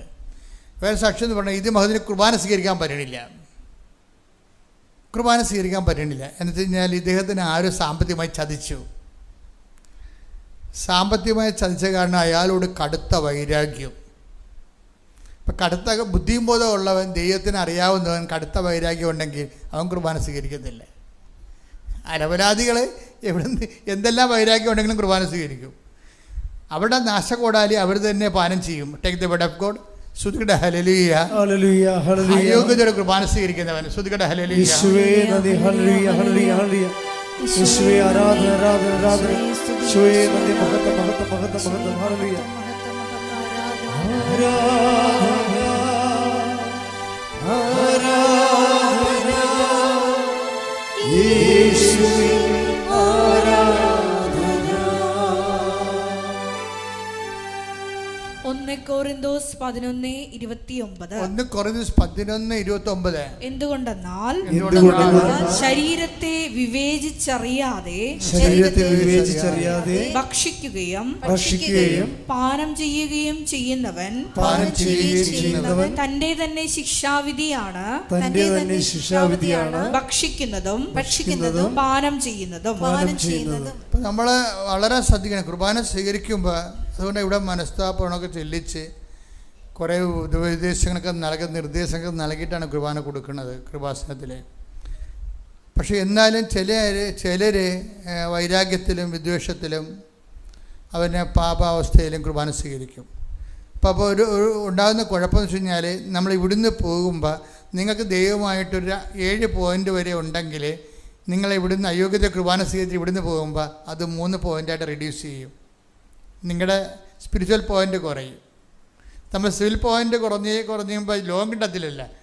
അതുപോലെ ദൈവാനുഗ്രഹം കിട്ടത്തില്ല. നിങ്ങളുടെ സ്പിരിച്വൽ പോയിൻ്റ് കുറഞ്ഞാൽ ദൈവാനുഗ്രഹം കിട്ടത്തില്ല. കാര്യം വൈരാഗ്യത്തിൽ നിങ്ങൾ കുർബാന സ്വീകരിച്ചു, പകയിലും വിദ്വേഷത്തിലും കുർബാന സ്വീകരിച്ചു. വീട്ടിൽ മിണ്ടത്തില്ല ഭർത്താവിനോടും അല്ലെങ്കിൽ ഭാര്യയോടും, പക്ഷേ കുർബാന സ്വീകരിക്കും. അതാണ് വിഷയം. അത് നമ്മൾ വളരെ ശ്രദ്ധിക്കണം. അയോഗ്യതയുടെ കുർബാന സ്വീകരിക്കുന്നത് നിസ്സാര കാര്യമായിട്ടല്ല. കാര്യം കൃപ എന്താണ് കർത്താവിൻ്റെ ശരീരമെന്ന് വിവേചിക്കാതെയാണ് ചെയ്യണത്. അതുകൊണ്ടാണ് അവർ വന്ന് കുർബാന സ്വീകരിച്ച് നാട്ടുകാരെ കാണിക്കും. അപ്പോൾ നാട്ടുകാരെ കാണിക്കുമ്പോൾ ഞാൻ ഭക്തനാണ്, വിശ്വാസിയാണെന്നതും ഇവർ കുർബാന സ്വീകരിച്ചില്ലെങ്കിൽ എന്തോ ഓരോ അച്ഛന്മാർ പറഞ്ഞിട്ടുണ്ട്. കുർബാനയ്ക്ക് പങ്കെടുക്കുമ്പോൾ കുർബാന സ്വീകരിച്ചില്ലെങ്കിൽ കുർബാന പങ്കെടുക്കാത്തതിന് തുല്യമാണെന്നൊക്കെ പറയും. പക്ഷേ അത് അച്ഛന്മാർ പറഞ്ഞിരിക്കണ എന്താ കാര്യം? കുർബാനയ്ക്ക് പങ്കെടുക്കുമ്പോൾ നിങ്ങൾ വിശുദ്ധിയോടെ തന്നെ പങ്കെടുക്കാൻ വേണ്ടി അങ്ങനെ പറയണത്. സ്തുതിക്കട്ടെ ഹല്ലേലൂയ. ഹല്ലേലൂയ ഹല്ലേലൂയ ഹല്ലേലൂയ ഹല്ലേലൂയ. വിശുദ്ധിയോടെ യോഗ്യതയോടുകൂടി നിന്നെ സ്വീകരിക്കുവാൻ അഭിഷേകം നൽകണമേ. ഹല്ലേലൂയ ഹല്ലേലൂയ. ആരാധനയും സ്തുതിയും പുകഴ്ചയും ഉണ്ടായിരിക്കട്ടെ. അപ്പോൾ ഇത് എന്ത് പ്രശ്നം വെച്ച് കഴിഞ്ഞാൽ ഇതുപോലൊരു വ്യക്തിയോട് അയാൾ പറ്റിച്ചാണ് കാശും പോയി ഇങ്ങനെയുള്ളവരോട് നമുക്ക് ക്ഷമിക്കാൻ പറ്റത്തില്ല. കാര്യം ഓരോരുത്തരും അത് അനുഭവിച്ച് കഴിയുമ്പോൾ അറിയാൻ പറ്റത്തുള്ളൂ. അപ്പം അച്ഛൻ പറയണത് റോങ് ആണെന്ന് നിങ്ങൾക്ക് ചിലപ്പോൾ സമയത്ത് തോന്നും. ഞാൻ പറഞ്ഞ റോങ് തന്നെയാണ്. ജഡിക മനുഷ്യന് റോങ്ങായിട്ട് തോന്നും. എന്ന് വെച്ച് കഴിഞ്ഞാൽ നമ്മളെ പറ്റിച്ചു, വഞ്ചിച്ചു. നാം വിശ്വസിച്ചിരുന്ന ആളാണ്. നഖവും മാംസം വിശ്വസിച്ചിരുന്ന ആളെ ഒരു സുപ്രഭാതത്തിൽ നമ്മൾ വഞ്ചിച്ചു കഴിഞ്ഞാൽ നമുക്ക് വൈരാഗ്യം, വിദ്വേഷം തോന്നും. പക്ഷേ ആ വിദ്വേഷം വെച്ചുകൊണ്ട് കുർബാന സ്വീകരിക്കാൻ പറ്റാത്തത് കൊണ്ട്, അതിനേക്കാൾ വലുതാണ് ക്രിസ്തു എന്നുള്ളത് കൊണ്ട് നമ്മുടെ മുമ്പിലൊന്നുമില്ല. ഏകപക്ഷികമായി ക്ഷമിക്കാനേ പറ്റത്തുള്ളൂ. അപ്പോൾ നമ്മൾക്ക് എന്ത് പറ്റും? കാശും പോയി നമ്മൾ തോക്കുകയും ചെയ്യും. മനസ്സിലായില്ലേ? ഈ നമ്മൾ പറ്റിക്കുകയും വഞ്ചിക്കുകയും ചെയ്യുന്ന ആളിനോട് നമ്മൾ ക്ഷമിച്ചാൽ എന്തു ചെയ്യും? നമ്മുടെ കാശും പോകും, നമ്മൾ ഈ മനുഷ്യനോട് തോക്കുകയും ചെയ്യും. അപ്പം നമ്മുടെ മനുഷ്യത്വം അത് അനുവദിക്കത്തില്ല. മനസ്സിലായ? അപ്പം അതുകൊണ്ട് നിങ്ങൾ മനസ്സ് വിചാരിക്കും ദൈവം അവനായിട്ടൊരു പണി കൊടുക്കുമെന്ന് വിചാരിക്കും. അപ്പം ക്രിസ്ത്യാനിക്ക് അങ്ങനെ പോലും പറയാനുള്ള ചാൻസ് ഇല്ല. അതാണ് ഒരു പ്രശ്നം. ഞാൻ ക്ഷമിച്ചു, പക്ഷേ നിനക്ക് പണി വരുന്നുണ്ട് അവർ അച്ഛന്ന് പറയത്തില്ലേ? അങ്ങനെ പോലും പറയാൻ ചാൻസ് ഇല്ല. കാര്യം അതുകൊണ്ടാണ് ആ ചാൻസ് കൂടി കുരിശ് വെച്ച് റെക്ട് ഓഫ് ചെയ്തായിരുന്നു. അങ്ങനെ പറയാൻ ചാൻസ് ഉണ്ടായിരുന്നു നമുക്ക്. ഞാൻ ക്ഷമിച്ചു, എന്നാൽ ദൈവം നിന്നോട് ചോദിക്കും. അങ്ങനെ പൗലോസപ്പോസ്തലൻ അങ്ങനെ പറഞ്ഞു പോയിട്ടുണ്ട്.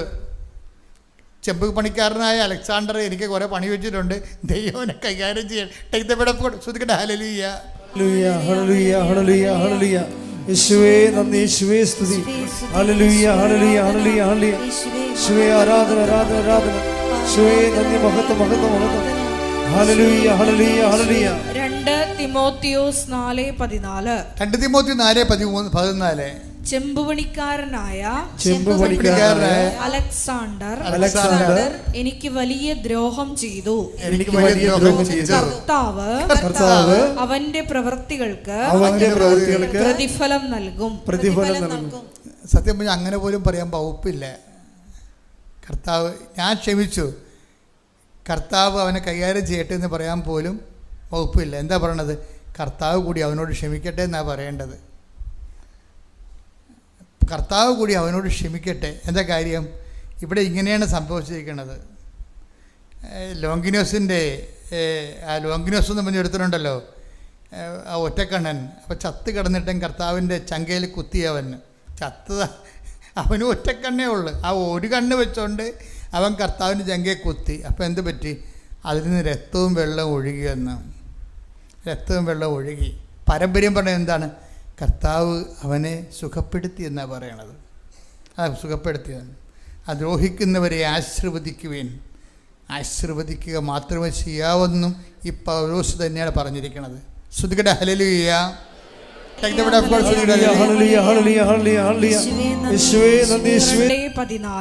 റോമ 12:14. അതും പൗലോസ് അപ്പോസ്തലൻ എഴുതിയ ലേഖനമാണെന്ന് ഓർക്കണം. നിങ്ങളെ പീഡിപ്പിക്കുന്നവരെ അനുഗ്രഹിക്കുവിൻ. നിങ്ങളെ പീഡിപ്പിക്കുന്നവരെ അനുഗ്രഹിക്കുവിൻ. അനുഗ്രഹിക്കുകയല്ലാതെ ശപിക്കരുത്. അതാണ് സംഭവം. പീഡിപ്പിക്കുന്നവരെ അതും പൗലോസ് തന്നെ പറയണതാണ്.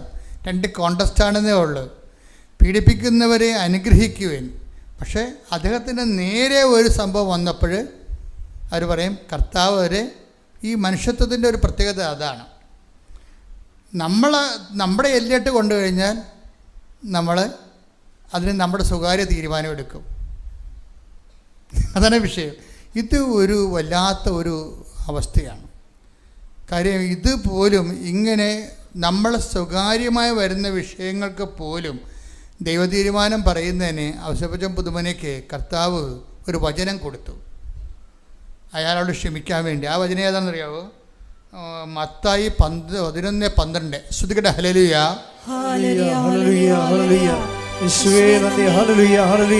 മത്തായി 11:12.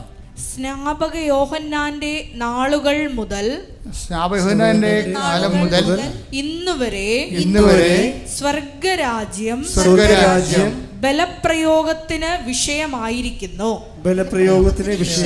ബലവാന്മാർ അത് പിടിച്ചടക്കുന്നു. ഏറ്റവും അശക്തമാകുന്നവനാണ് ദൈവരാജ്യത്തിലെ ബലമുള്ള ആള്. നമ്മുടെ പണവും പോയി നമ്മളെ ചതിക്കുകയും ചെയ്ത് അവനോട് ക്ഷമിക്കുകയും ചെയ്യുമ്പോൾ നമ്മളാരായി? വട്ടപൂജ്യമായി. ഇപ്പോൾ നമ്മൾ ഏറ്റവും അശക്തനായാണ് ബൈബിളിൽ എന്താണ്? ഏറ്റവും ബലവാനായത്. അതുകൊണ്ടാണ് ഈ പൗലോസ് തന്നെ പറഞ്ഞിട്ടുണ്ട്, ഞാൻ ബലഹീനനായിരിക്കുമ്പോഴാണ് ഞാൻ ശക്തനായിരിക്കണം. ശ്രുതികട ഹല്ലേലൂയ.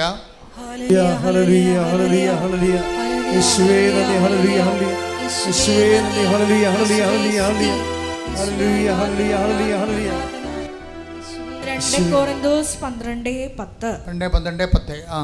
അതുകൊണ്ട് ബലഹീനതകളിലും ആക്ഷേപങ്ങളിലും ഞെരുക്കങ്ങളിലും പീഡനങ്ങളിലും അത്യാഹിതങ്ങളിലും ഞാൻ ക്രിസ്തുവിനെ പ്രതി സന്തുഷ്ടനാണ്. എന്തെന്നാൽ ബലഹീനനായിരിക്കുമ്പോഴാണ് ഞാൻ ശക്തനായിരിക്കുന്നത്. ഇതാണ് നമ്മുടെ സബ്ജക്റ്റ്. എന്താണ്? ദൈവരാജ്യമാണ് സബ്ജക്റ്റ് അല്ലേ? ദൈവരാജ്യം വരുന്ന വരവ് കണ്ടില്ലേ? ഈ പുതുമനയുടെ ലൈഫിലേക്ക് ദൈവരാജ്യം വരുന്ന വരവ് കണ്ടില്ലേ? എന്താണ്? ഒരു മനുഷ്യൻ സാമ്പത്തികമായി തട്ടിച്ചു, അവനെപ്പോഴും ഗോഗോ വിളിച്ച് നടക്കുകയാണ്.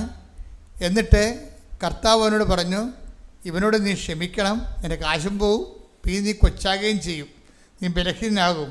എന്തിനാണ്? ബലഹീനതയിലാണ് ദൈവത്തിൻ്റെ ശക്തി പ്രവർത്തിക്കുന്നത്. അപ്പം ഇങ്ങനെ നമ്മൾ സ്വയം നമുക്ക് എല്ലാ തരത്തിലും ഒരു നഷ്ടം വന്നിട്ട് എന്താണ് ഇത് എന്തിനെ പ്രതിയാണ്? അതാണ് പ്രശ്നം. നമ്മളിങ്ങനെയൊക്കെ നഷ്ടപ്പെടുത്തുന്നത് എന്തിനെ പ്രതിയാണ്? 2 കൊരിന്തോസ് 12:10 എടുത്തേ.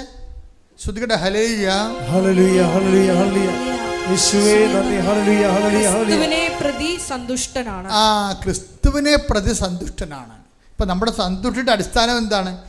അവൻ നമുക്ക് കാശ് തന്നതോ അവൻ വന്ന് നമുക്ക് ക്ഷമ നമ്മളോട് പറഞ്ഞു ചേട്ടാ തെറ്റിപ്പോയി ചേട്ടാ എന്ന് പറഞ്ഞതല്ല പ്രശ്നം. അതൊന്നുമല്ല. നമ്മുടെ സന്തുഷ്ടിയുടെ അടിസ്ഥാനം എന്തായിരിക്കണം? ഞാൻ ഇത് ഒന്ന് വചനം വായിച്ച് 2 കൊരിന്തോസ് 12:10. അതുകൊണ്ട് ബലഹീനതകളിലും ആക്ഷേപങ്ങളിലും ഞെരുക്കങ്ങളിലും പീഡനങ്ങളിലും അത്യാഹിതങ്ങളിലും ഞാൻ ക്രിസ്തുവിനെ പ്രതി സന്തുഷ്ടനാണ്. ഞെരുക്കവും പീഡയും അത്യാഹിതവും ഒക്കെ ഉണ്ടാകുമ്പോഴും സന്തുഷ്ടി പോകത്തിൻ്റെ കാരണം എന്താണ്? ക്രിസ്തു ഇതെല്ലാം നമുക്കിത് നേരത്തെ ഏറ്റെടുത്തിട്ട് അവൻ്റെ നാമത്തിൻ്റെ മഹത്വത്തിനായി അവൻ്റെ പേരിൽ ഞാനിത് ഏറ്റെടുക്കുക കഴിയുമ്പോഴാണ് എനിക്ക് എൻ്റെ സന്തുഷ്ടിയുടെ അടിസ്ഥാനം ക്രിസ്തുവിലുള്ള ആത്മബന്ധമാണ്. കൈയടിച്ച് ശ്രദ്ധിക്കട്ടെ.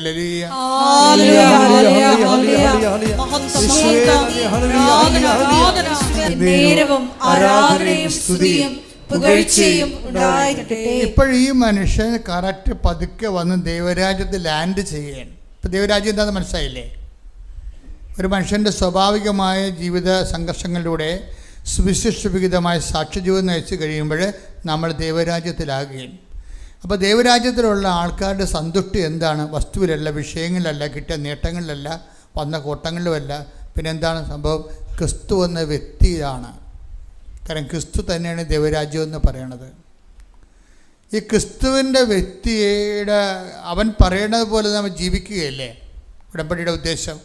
അവൻ പറയണ പോലെ, ക്രിസ്തു പറയണ പോലെ നമ്മൾ ജീവിച്ച് വരുമ്പോൾ ഒത്തിരിയേറെ പ്രാവശ്യം ക്രിസ്തു മഹത്വപ്പെട്ടുകൊണ്ടിരിക്കും. ഇപ്പം നമ്മുടെ ലക്ഷ്യം എന്താണ്? ക്രിസ്തുവിനെ മഹത്വപ്പെടുത്തിയ ലക്ഷ്യം. ഈ ക്രിസ്തുവിനെ മഹത്വപ്പെടുത്തൽ വഴിയാണ് നമ്മളെ കൃപയ്ക്ക് മേൽ കൃപ ഉടമ്പടി ലക്ഷ്യം വെക്കുന്നതാണ്. അവൻ്റെ നാമത്തിൽ വിശ്വസിക്കുന്നവർക്കെല്ലാം. യോഹന്നാൻ 1:16 എടുത്ത് ശ്രദ്ധിക്കട്ടെ. ഹല്ലേലൂയ. യോഹന്നാൻ 1:16. അവന്റെ പൂർണ്ണതയിൽ നിന്ന് നാം എല്ലാം കൃപയ്ക്കുമേൽ കൃപ സ്വീകരിച്ചിരിക്കുന്നു. ഇതാണ് ഉടമ്പടി ഉന്നം വെക്കുന്നത്. എന്താണ് ഈ ഗ്രേസ് അപ്പോൺ ഗ്രേസ്? ഗ്രേസ് നമുക്ക് സാധ്യമാണ്. നമ്മുടെ സക്രമെൻ്റൽ ലൈഫിൽ ഗ്രേസ് ഉണ്ട്.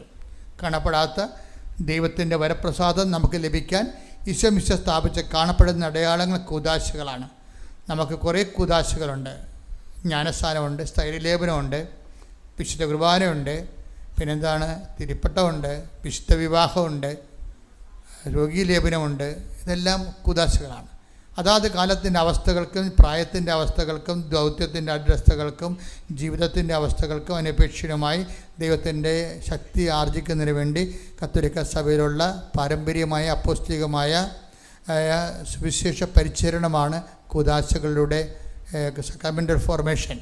അപ്പം അങ്ങനെ വരുമ്പോൾ പക്ഷേ ഈ സാക്രമെൻ്റൽ ഫോർമേഷൻ ജീവിക്കുമ്പോഴും ഒരു വ്യക്തിക്ക് അതാത് ദിവസങ്ങൾ അന്നന്ന് വേണ്ട ആഹാരം പോലെ പുതിയ ഒരു വ്യക്തി ജീവിച്ച് വരുമ്പോൾ പുതിയ വിഷയങ്ങൾ രൂപപ്പെട്ട് വരും. നമ്മൾ ഈ ലോകത്ത് ജീവിക്കുമ്പോൾ ഞെരുക്കങ്ങൾ ഉണ്ടാകുമെന്ന് ഈശോ പറഞ്ഞില്ലേ? ഞെരുക്കങ്ങൾ എപ്പോഴും ശ്രദ്ധിക്കണം. കാര്യം ഒരു നല്ല ഒരു കാലാവസ്ഥയിൽ കൃപ രൂപപ്പെട്ട് വരാൻ പാടാണ്.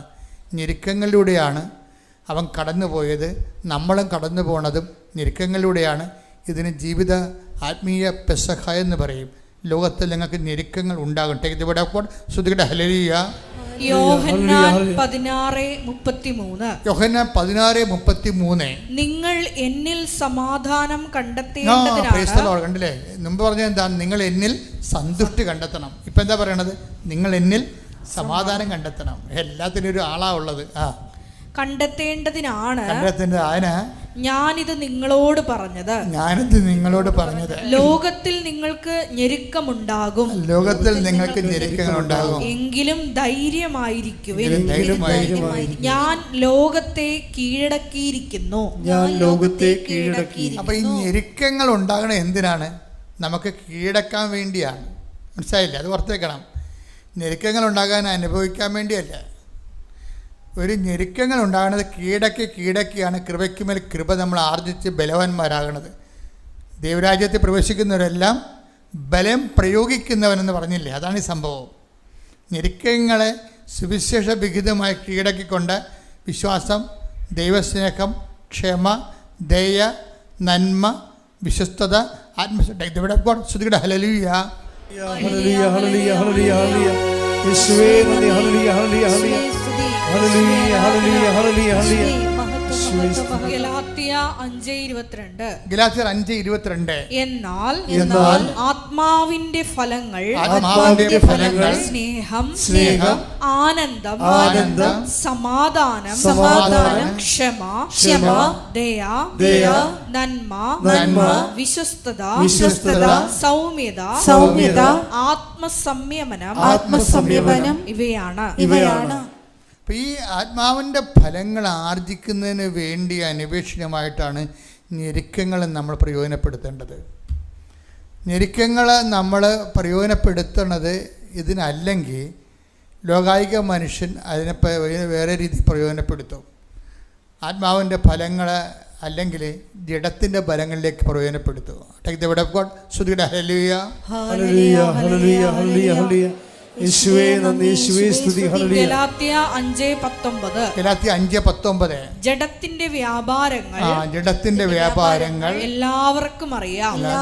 ഈ ഞെരുക്കങ്ങൾ എന്നുള്ള സംഭവമാണ്. ഈ ഞെരുക്കങ്ങൾ ജീവിതത്തിൽ വരുമ്പോൾ നമ്മൾ എപ്പോഴും ശ്രദ്ധിക്കണം. ആത്മീയ മനുഷ്യനാണെങ്കിൽ ക്ഷമ, ദയ, നന്മ, വിശ്വസ്തത, ആത്മസംയമനം എന്ന രീതിയിൽ അതിനെ ഈ പുണ്യങ്ങൾ ആർജിക്കാൻ വേണ്ടി അങ്ങനെ കൃപയ്ക്ക് മേൽകൃപയായിട്ട് വളർന്നുകൊണ്ടിരിക്കും. ഞെരുക്കങ്ങളെ ജഡിക മനുഷ്യനാണ് നീ എങ്കിൽ എന്ത് ചെയ്യും? ജഡത്തിൻ്റെ ഫലങ്ങൾ ഞെരുക്കങ്ങളിലൂടെ ഇതുണ്ടാവും. എന്തൊക്കെ ഉണ്ടാവും? വായിച്ചേ. ഞെരുക്കങ്ങൾ ഉണ്ടാകുമ്പോൾ സ്വാഭാവിക മനുഷ്യ അസ്വസ്ഥമാണെങ്കിൽ, ഇപ്പോൾ ഈ ചില ആൾക്കാരൊക്കെ പറഞ്ഞില്ലേ, ഇപ്പോൾ ഞങ്ങൾ ഇപ്പോൾ കൗൺസിലിംഗ് ഒക്കെ നടത്തുമ്പോൾ ഇപ്പോൾ ഒത്തിരി ഡിസ്റ്റർബ്ഡ് ആയിട്ടുള്ള ആൾക്കാരാണ് കൂടുതലായിട്ടുള്ള ഈ സ്വകാര്യ പാപങ്ങളും അതുപോലെ തന്നെ മറ്റ് രീതികളൊക്കെ ചെയ്യുന്ന ആൾക്കാർ. അതെച്ചാൽ നമ്മുടെ മനസ്സിനെ നമ്മൾ അലോസരപ്പെടുത്താതിരിക്കണം. ഞെരുക്കങ്ങൾ വരുമ്പോൾ സൂക്ഷിച്ചില്ലെങ്കിൽ പാപങ്ങളിലേക്ക് വീഴാൻ പോകണം. നോക്കിയേ എന്തൊക്കെയാണ് അത്? വ്യഭിചാരം, അശുദ്ധി, ദുർവൃത്തി, വിഗ്രഹാരാധന. അശുദ്ധി എന്ന് പറയണം, ദുർവൃത്തി എന്ന് പറയണം ഒക്കെ സ്വകാര്യമായിട്ടുണ്ടാകുന്ന രതികളാണ്, സ്വകാര്യ രതികളാണ്. അപ്പം ദുർവൃത്തി ഉണ്ടാവും. പിന്നെ വിഗ്രഹാരാധന, ആഭിചാരം, മറ്റുള്ളവരെ ഉപദ്രവിക്കാൻ വേണ്ടി, വൈരാഗ്യം ഉണ്ടാകണമെങ്കിൽ മറ്റുള്ളവരെ ഉപദ്രവിക്കാൻ വേണ്ടി ഓരോ കൂടുതലൊക്കെ ചെയ്യത്തില്ല, അതിനാണ് ആഭിചാരം. ശത്രുത, കലഹം, അസൂയ, കോപം, മാത്സര്യം, വ്യക്തി മാത്സര്യം, അത് തന്നെ. ഭിന്നത, വിഭാഗീയ ചിന്ത, വിദ്വേഷം, മദ്യപാനം, മധുരോത്സവം, ഇവയും ഈദൃശമായ മറ്റു പ്രവൃത്തികളുമാണ്. ഇത്രയും സംഭവങ്ങൾ ഉണ്ടാവും. ഇപ്പൊ മയക്കുമരുന്നൊക്കെ അടിപ്പെട്ടു പോകുന്ന ആൾക്കാരില്ലേ, ഇപ്പൊ ചെറിയ ഞെരുക്കങ്ങൾ ഉണ്ടാകുമ്പോൾ ഞെരുക്കങ്ങളെ വെച്ച് ചില ആൾക്കാർ മയക്കുമരുന്ന് കച്ചവടം തുടങ്ങും. അവർ തന്നെ ചിലപ്പോൾ കഞ്ചാവ് വരച്ച് ഭാര്യ വഴക്കിട്ട് പോയെന്ന് പറഞ്ഞുകൊണ്ട് വീട്ടിലിരുന്ന് വെള്ളമടിച്ചുകൊണ്ടിരിക്കും. അപ്പം ഞെരുക്കങ്ങൾ ഉണ്ടാകുമ്പോൾ ഈ ഞെരുക്കങ്ങളെ കൈകാര്യം ചെയ്യുന്ന വിധമുണ്ട്. ലോകരാജ്യത്തിലുള്ളവരും നരകരാജ്യത്തിലുള്ളവരും ഇപ്പം നമുക്ക് എന്താണ് അത് തിരിച്ചറിയണം. ഈ ആൾക്കാരെ തിരിച്ചറിയണം ഇങ്ങനെയാണ്. 6:33 മത്തായി. ശ്രുതികടെ ഹല്ലേലൂയ. 6:43. ഹല്ലേലൂയ ഹല്ലേലൂയ ഹല്ലേലൂയ ഹല്ലേലൂയ. യേശുവേ നന്ദി. യേശുവേ സ്തുതി. ഹല്ലേലൂയ ഹല്ലേലൂയ ഹല്ലേലൂയ ഹല്ലേലൂയ ഹല്ലേലൂയ. യേശുവേ നന്ദി. ഹല്ലേലൂയ. പരിശുദ്ധ പരമദിവ്യകാരുണ്യത്തിന് ആരാധനയും സ്തുതിയും പുകഴ്ചയും ഉണ്ടായിരിക്കട്ടെ. മത്തായി 12:33. മത്തായി 12:33. ഒന്നുകിൽ വൃക്ഷം നല്ലത്, ഫലവും നല്ലത്, അല്ലെങ്കിൽ വൃക്ഷം ചീത്ത, ഫലവും ചീത്ത. എന്തെന്നാൽ ഫലത്തിൽ നിന്നാണ് വൃക്ഷത്തെ മനസ്സിലാക്കുന്നത്. മനസ്സിലാക്കുന്നത് വെച്ചാൽ തിരിച്ചറിയുന്നത്. ഫലത്തിൽ നിന്നാണ് വൃക്ഷത്തെ മനസ്സിലാക്കുന്നത്. ഇപ്പോഴും നമ്മൾ ശ്രദ്ധിക്കേണ്ടത് ദൈവത്തിൻ്റെ തിരുസന്നിധിയിലെ ഇപ്പം ഈശോ തന്നെ പറഞ്ഞിട്ടില്ലേ, നല്ല മുന്തിരിയിൽ നിന്ന് ഞെരിഞ്ഞിലോ. അട്ടേക്ക് ഇവിടെ പോട്ടെ. ശ്രുതികടെ ഹല്ലേലൂയ.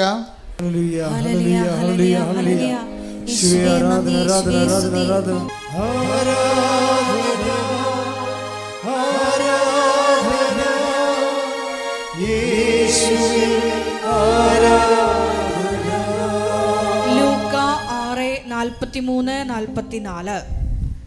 നല്ല വൃക്ഷം ചീത്ത ഫലങ്ങൾ പുറപ്പെടുവിക്കുന്നില്ല. ചീത്ത വൃക്ഷം നല്ല ഫലങ്ങളും. ഓരോ വൃക്ഷവും ഫലം കൊണ്ട് തിരിച്ചറിയപ്പെടുന്നു. അതായത് ഒരു വൃക്ഷത്തിൽ കുറച്ച് നല്ല ഫലങ്ങളും കുറച്ച് ചീത്ത ഫലങ്ങളും, അങ്ങനെ ഒരു സംഭവമില്ല.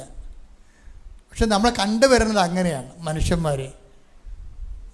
മനുഷ്യന്മാർ നല്ലൊരു അവർ ഇന്ന് നല്ലതാണെങ്കിൽ നാളെ മോശം, രാവിലെ നല്ല കാര്യങ്ങളൊക്കെ ചെയ്യും, ചിലരോട് നല്ല കാര്യം ചെയ്യും, ചിലരോട് മോശം കാര്യം ചെയ്യും, ഇങ്ങനെ പോണത്. ഈ സാധനത്തിനെ ദൈവം അക്സെപ്റ്റ് ചെയ്തില്ല. അതുകൊണ്ടാണ് പറയണത് ഇതൊരു ഡ്യൂപ്ലിസിറ്റിയാണ്, നിങ്ങൾക്ക് അങ്ങനെ ആയിരിക്കാൻ പറ്റത്തില്ലെന്നാണ്. നിങ്ങളുടെ വാക്കുകൾ ഒന്നെങ്കിൽ അതേന്ന് പറയണം, അല്ലെങ്കിൽ അല്ലെന്ന് പറയണം. നടുക്കുള്ള ഡ്യൂപ്ലിസിറ്റി ദൈവം അംഗീകരിക്കണില്ല. ഇപ്പോൾ ഒരു ഞെരുക്കം ഉണ്ടാകുമ്പോൾ ഒരു മനുഷ്യൻ വെള്ളം അടിക്കാനും അതുപോലെ തന്നെ അശുദ്ധ പ്രവർത്തനങ്ങൾ തുടങ്ങുമ്പോൾ ദൈവം അതിനെങ്ങനെ കാണുന്നത്? ചീത്ത വൃക്ഷമായിട്ടാണ് കാണുന്നത്. എന്താ കാര്യം? ഫലത്തിൽ നിന്ന് വൃക്ഷത്തെ തിരിച്ചറിയുന്നതാണ്. ഇപ്പം നമ്മളെ സംബന്ധിച്ചുള്ള ഓപ്ഷൻ എന്താണ്? നല്ല ഫലം കായ്ക്കുന്ന നല്ല വൃക്ഷങ്ങളായിരിക്കാനേ പറ്റത്തുള്ളൂ. ഉടമ്പടി നല്ല ഫലം കായ്ക്കുന്ന നല്ല വൃക്ഷത്തിലേക്കുള്ള യാത്രയാണ്, വൃക്ഷമായി പരിണമിക്കാൻ വേണ്ടിയുള്ള പരിശ്രമങ്ങളാണ്. അത് ഓർത്തേക്കണം. ഉടമ്പടി ഏറ്റവും സമാധാനം വസ്തുവിക്കാനും അതല്ലേ ഉദ്ദേശിക്കുന്നത്.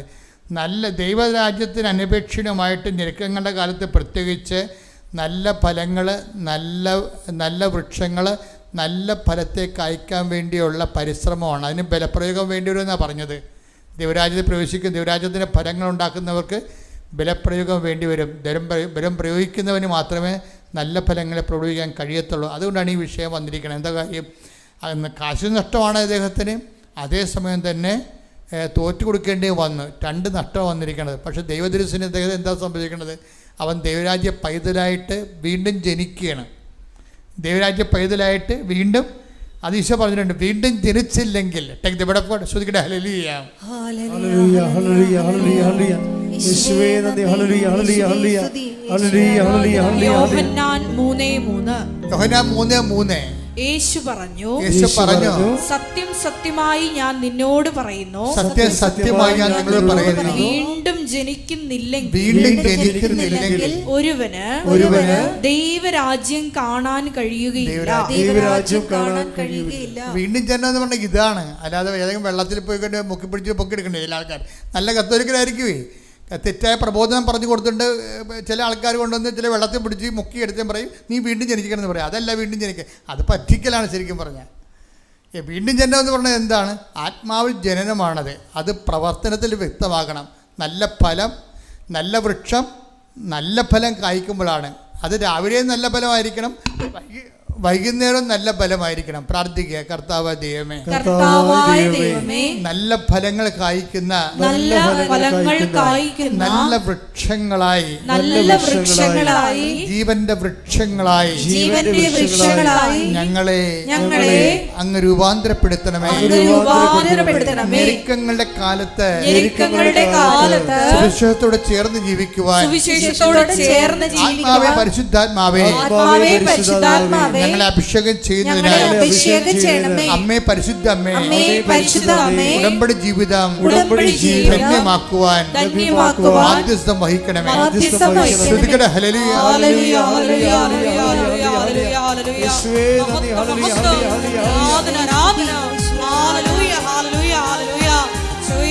നല്ല ഫലം പുറപ്പെടുവിക്കുവാൻ ഞെരുക്കങ്ങളുടെ കാലത്ത് ആത്മാവിൻ്റെ നിറവിൽ നല്ല ഫലങ്ങൾ, നല്ല ഫലങ്ങൾ കായ്ക്കുന്ന നല്ല വൃക്ഷങ്ങളായി നമ്മൾ രൂപാന്തരപ്പെട്ടാലേ പെട്ടെന്ന് ഈ ഉടമ്പടിയിൽ നമ്മൾ പറയുന്ന എല്ലാ കാര്യങ്ങളും, ഉടമ്പടി എന്താ പറഞ്ഞത്? ഉടനടി പരിഹാരം എന്നല്ല പറഞ്ഞത്. ഉടമ്പടി പരിഹാരം അത് ഈ പുതുമനയുടെ സാക്ഷ്യങ്ങൾക്കൊക്കെ മനസ്സിലാകും നമുക്ക്. കാര്യം പുതുമന പറയുന്നത് അദ്ദേഹത്തിൻ്റെ ലൈഫിനെ 3ആയിട്ട് തിരിക്കാമെന്ന് പറയണത്. ഒരു ലൈഫ് 72 വയസ്സുണ്ട് അദ്ദേഹത്തിന്. 72 വയസ്സുണ്ട്. 72 വയസ്സിന് അദ്ദേഹം 3ആയിട്ട് തിരിച്ചിരിക്കുകയാണ്. ഒന്നാമത്തത് ഒരു സാധാരണ നാട്ടു ക്രിസ്ത്യാനിയായിട്ട് ജീവിച്ചിരുന്ന കാലം. ദൈവത്തെ അറിയാം, പക്ഷേ ജീവിതം വേറെ രീതിയിലാണ്. ബാറിൻ്റെ ഉടമയല്ലേ. അപ്പോൾ കൂടുതൽ ലാഭം ഉണ്ടാക്കാൻ കൂടുതൽ ആൾക്കാരെ കുടിപ്പിക്കണം, കുറേ ആൾക്കാരെ കൂടുതൽ കളയണം, കുറേ അമ്മമാരെ വിധവകളാക്കണം. അതൊക്കെയുള്ള ബാറിൻ്റെ പരിപാടി എന്ന് പറയുന്നത്. കുറേ അമ്മമാരെ വിധവകളാക്കണം, കുറേ കുഞ്ഞുങ്ങളുടെ ജീവിതം വഴിപിഴച്ചിട്ട് അവർ വഴിപിഴച്ച് പോകണം. അപ്പം അങ്ങനെ ജീവിതത്തിൽ ഒരു കാലഘട്ടം ക്രിസ്ത്യാനിയാണെങ്കിലും കൈയിരിപ്പ് കാരണം ദുഷ്ടൻ്റെ ഫലം ചെയ്യണ പോലെ ഒത്തിരിയേറെ കുടുംബങ്ങൾ നശിപ്പിച്ചിട്ടുണ്ട്. അതൊരു ജീവിതമാണ്. പക്ഷേ 35-ാമത്തെ വയസ്സിലാണ് അദ്ദേഹം ധ്യാനം കൂടുന്നത്. ധ്യാനം കൂടുന്നതോടുകൂടി ഈശോനെ രക്ഷകനും നാഥനുമായിട്ട് സ്വീകരിക്കും. സ്വന്തമായിട്ട് സ്വീകരിക്കുമ്പോൾ ഈശോയ്ക്ക് നിരക്കാത്തതെല്ലാം ഇദ്ദേഹം വെറുത്തുപേക്ഷിക്കും. അങ്ങനെയാണ് കാവേരി ബാറൊക്കെ അടച്ചു പൂട്ടണത്. അന്നത്തെ കാലത്ത് കാഞ്ഞങ്ങാടിലെ വലിയൊരു വിഷയമായിരുന്നു ഇത്. ആയിരങ്ങൾ കുടിക്കണ ബാറാണ് ഈ മനുഷ്യനൊരു സുപ്രഭാതം അടച്ചു കളയും. ആ ബിസിനസ് മൊത്തമായിട്ട് ഉപേക്ഷിക്കും. അപ്പം അനുതാപം ശരിക്കും അങ്ങ് തലക്ക് പിടിച്ച് ദൈവത്തിനെ ബോധ്യപ്പെടുത്തി എടുക്കുകയാണ്. ഞാൻ അനുതാപത്തിലാണെന്ന് ദൈവത്തെ ബോധ്യപ്പെടുത്തി. പിന്നത്തെ ഒരു 35 വർഷക്കാലമുണ്ട്. ഉടമ്പടി എടുക്കുന്നവരെയുള്ള 35 വർഷക്കാലമുണ്ട്, 70-ാമത്തെ വയസ്സ് വരെ. അപ്പം അദ്ദേഹം കർത്താവിനെ അറിഞ്ഞ് കർത്താവിന് വേണ്ടി ജീവിച്ചു, സുവിശേഷ വേലകൾ ചെയ്തു. ലോകത്തിൻ്റെ എല്ലാ സ്ഥലങ്ങളിലും പോയി സുവിശേഷ വേല ചെയ്തു, സാക്ഷ്യം വരുത്തി. അദ്ദേഹത്തിൻ്റെ സാക്ഷ്യം കേൾക്കുമ്പോൾ തന്നെ എല്ലാ ധ്യാനങ്ങളിലും ഒരു ഐറ്റം ഈ പുതുമനയുടെ സാക്ഷ്യം വരുന്നു. അന്നത്തെ കാലത്ത് 90കളിൽ അത് നിന്ന് ഫലിക്കുകയും ചെയ്യും, അഭിഷേകം നിറയുകയും ചെയ്യുന്ന ഒരു കാലമായിരുന്നു. പക്ഷെ അങ്ങനെ അപ്പോൾ യേശു ഏകരക്ഷകൻ എന്നുള്ള കോൺസെപ്റ്റിനെ അടിസ്ഥാനപ്പെടുത്തിക്കൊണ്ട് ജീവിതം ക്രമീകരിക്കുകയാണ്. പക്ഷെ പിന്നീട് നമ്മൾ കാണുമ്പോൾ ഈ 70-ാമത്തെ വയസ്സ് കാണുമ്പോൾ കുറേ പ്രശ്നങ്ങൾ വരണുണ്ട്. ജീവിതത്തിൻ്റെ പ്രശ്നങ്ങളെന്ന് പറയുന്നത് അദ്ദേഹം അവിടെ നിന്ന് വിട്ടുപോരേണ്ടി വന്നു. കാസർഗോഡ് നിന്ന് അവിടെ നിന്നിട്ട് കാര്യമില്ല, വയസ്സായി, കാർഷിക പണിയൊന്നും നടക്കത്തില്ല. ഇനി കൃഷി ചെയ്യിക്കുന്ന പരിപാടിയായിരുന്നു. കർഷകനുമായിരുന്നു, കൃഷി ചെയ്യിക്കുകയും ചെയ്യുമായിരുന്നു. ആയിരക്കണക്കിന് ഏക്കർ സ്ഥലമുള്ള കോടീശ്വരനായ ഒരു മനുഷ്യനാണ്. പക്ഷേ ഇപ്പോൾ എന്നാ പറ്റിയെന്നാൽ പുള്ളിയുടെ വയസ്സായ കുഞ്ഞുങ്ങളൊക്കെ വേറെ പഠിച്ച് വേറെ രാജ്യങ്ങളിലൊക്കെ പോയി. ഈ സ്ഥലം അവിടെ കടന്നുപോയി. സ്ഥലം വിൽക്കാൻ മാർഗമൊന്നുമില്ല. അദ്ദേഹത്തിൻ്റെ അന്തസ്സിനെ പറ്റിയൊരു വീട് കിട്ടണമില്ല. ഇപ്പം ഭൗതികമായിട്ട് ഈ മനുഷ്യൻ ആത്മീയമായിട്ട് ഒക്കെ ആണെങ്കിലും അദ്ദേഹത്തിൻ്റെ ജീവിത ആവശ്യങ്ങളുടെ കാര്യത്തിൽ അദ്ദേഹത്തിന് പരുവക്കേടാണ് ശരിക്കും പറഞ്ഞാൽ. അപ്പം അങ്ങനെ വരുമ്പോഴാണ് ഈ മനുഷ്യൻ്റെ 3-ാമത്തെ ജീവിതം തുടങ്ങുന്നത്. എന്താണ്? ഉടമ്പടി ജീവിതം. അതാണ് പക്ഷേ അതാ ഞാൻ പറഞ്ഞ വ്യാഖ്യാനമല്ല അത്, അദ്ദേഹം പറഞ്ഞ സാക്ഷ്യം കേട്ടാൽ മനസ്സിലാകും. എൻ്റെ ജീവിതത്തിന് 3 ഘടകങ്ങളുണ്ട്. ഒന്ന് ക്രിസ്തുവിനെ അറിയാഞ്ഞ കാലം, 2ാമത് ക്രിസ്തുവിൻ്റെ കൂടെ ജീവിച്ച കാലം, 3ാമത്തത് ഉടമ്പടി ജീവിതകാലം എന്ന് പറയുന്നത്. ഉടമ്പടി ജീവിതകാലത്ത് ഞാനിവിടെ വന്ന് ഉടമ്പടി ഒപ്പുവെച്ചെന്നാണ് പറയണത്. ആ വാക്കൊക്കെ എല്ലാം ഭയങ്കര കറക്റ്റായിട്ടാണ് പറയണത്. ഉടമ്പടി എടുത്തെന്നല്ല പറയണത്, ഞാൻ ദൈവമായിട്ട് ഉടമ്പടിയിൽ ഞാൻ ഒപ്പുവെച്ചു. അപ്പം ഈ മനുഷ്യന്മാർ ഉടമ്പടിനെയൊക്കെ കാണുന്നത് ആ ഉടമ്പടി പോലെ തന്നെ കാണുന്നത്. അല്ല, നിങ്ങളിവിടെ കൊണ്ടുവന്ന് ഈ ഔസപിതാവിൻ്റെ അലിയുദാസിൻ്റെയും ഒക്കെ പെട്ടിക്കൊണ്ടുവന്ന് ഓരോ കാര്യം എഴുതിയിടണ പോലെയുള്ള ലാഘവത്തിലാണ് ആൾക്കാർ കാണുന്നത്. അത്രയും ഇടലകളും വരുന്നുണ്ടെന്നുള്ള കാര്യം സത്യമാണ് ഇവിടെ. അതുകൊണ്ടാണ് നേർച്ചപ്പെട്ടി കൊണ്ടുവന്ന് ഇൻഡക്ഷൻ എഴുതിയിടുന്നത്. ഒരു വിവരവും ഇല്ലാത്തവനായിരിക്കുമല്ല ഈ നേർച്ചപ്പെട്ടത് കൊണ്ടുവന്ന് നിയോഗം എഴുതിയിടുന്നത്. ഇപ്പം ഞങ്ങളെടുത്ത് കത്തിച്ച് കളയും.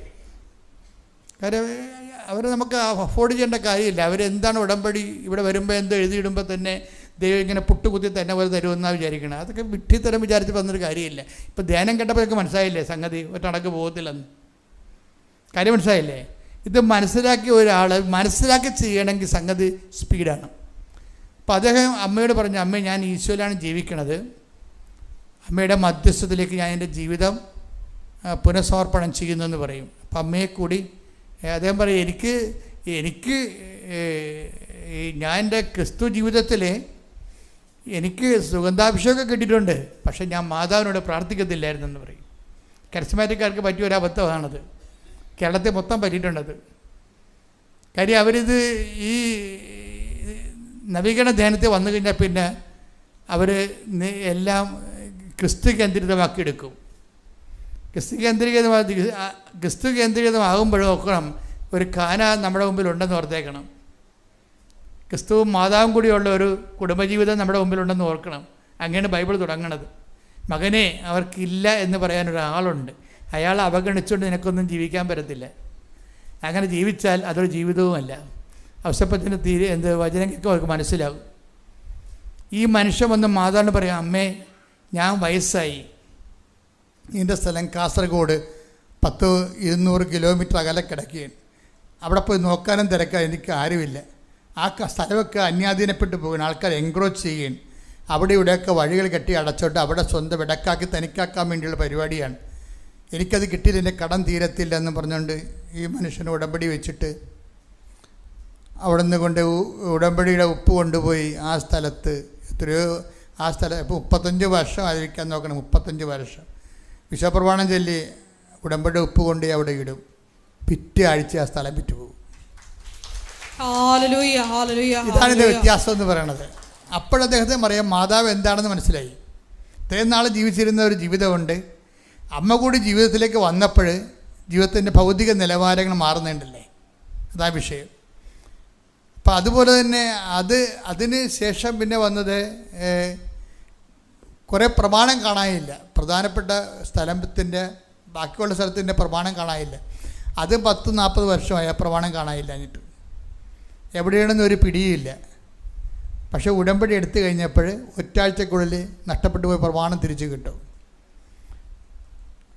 അതുപോലെ തന്നെയാണ് എറണാകുളത്ത് വീട്, അന്ന് വരെ കാണാതിരുന്ന വീട് 2 കോടി രൂപ ലാഭത്തിന് ഒരു ഇയാൾക്ക് വീട് കൊടുക്കുക, എറണാകുളത്തിൽ 5 നിലയുള്ള വീട്. അപ്പം അദ്ദേഹം ആ പ്രതാപത്തിൽ ജീവിച്ചിരുന്ന ആളാണ്, ആ സ്റ്റാൻഡേർഡ് ജീവിച്ചത്. അദ്ദേഹത്തിൻ്റെ അനിയന്മാരും ചേട്ടന്മാരും ഒക്കെ ആ പ്രതാപത്തിൽ ജീവിക്കുകയാണ്. പക്ഷേ അദ്ദേഹം ഇങ്ങനെ കർത്താവിനെ അറിഞ്ഞത് കാരണം ഇതെല്ലാം കൊടുക്കുകയാണ്.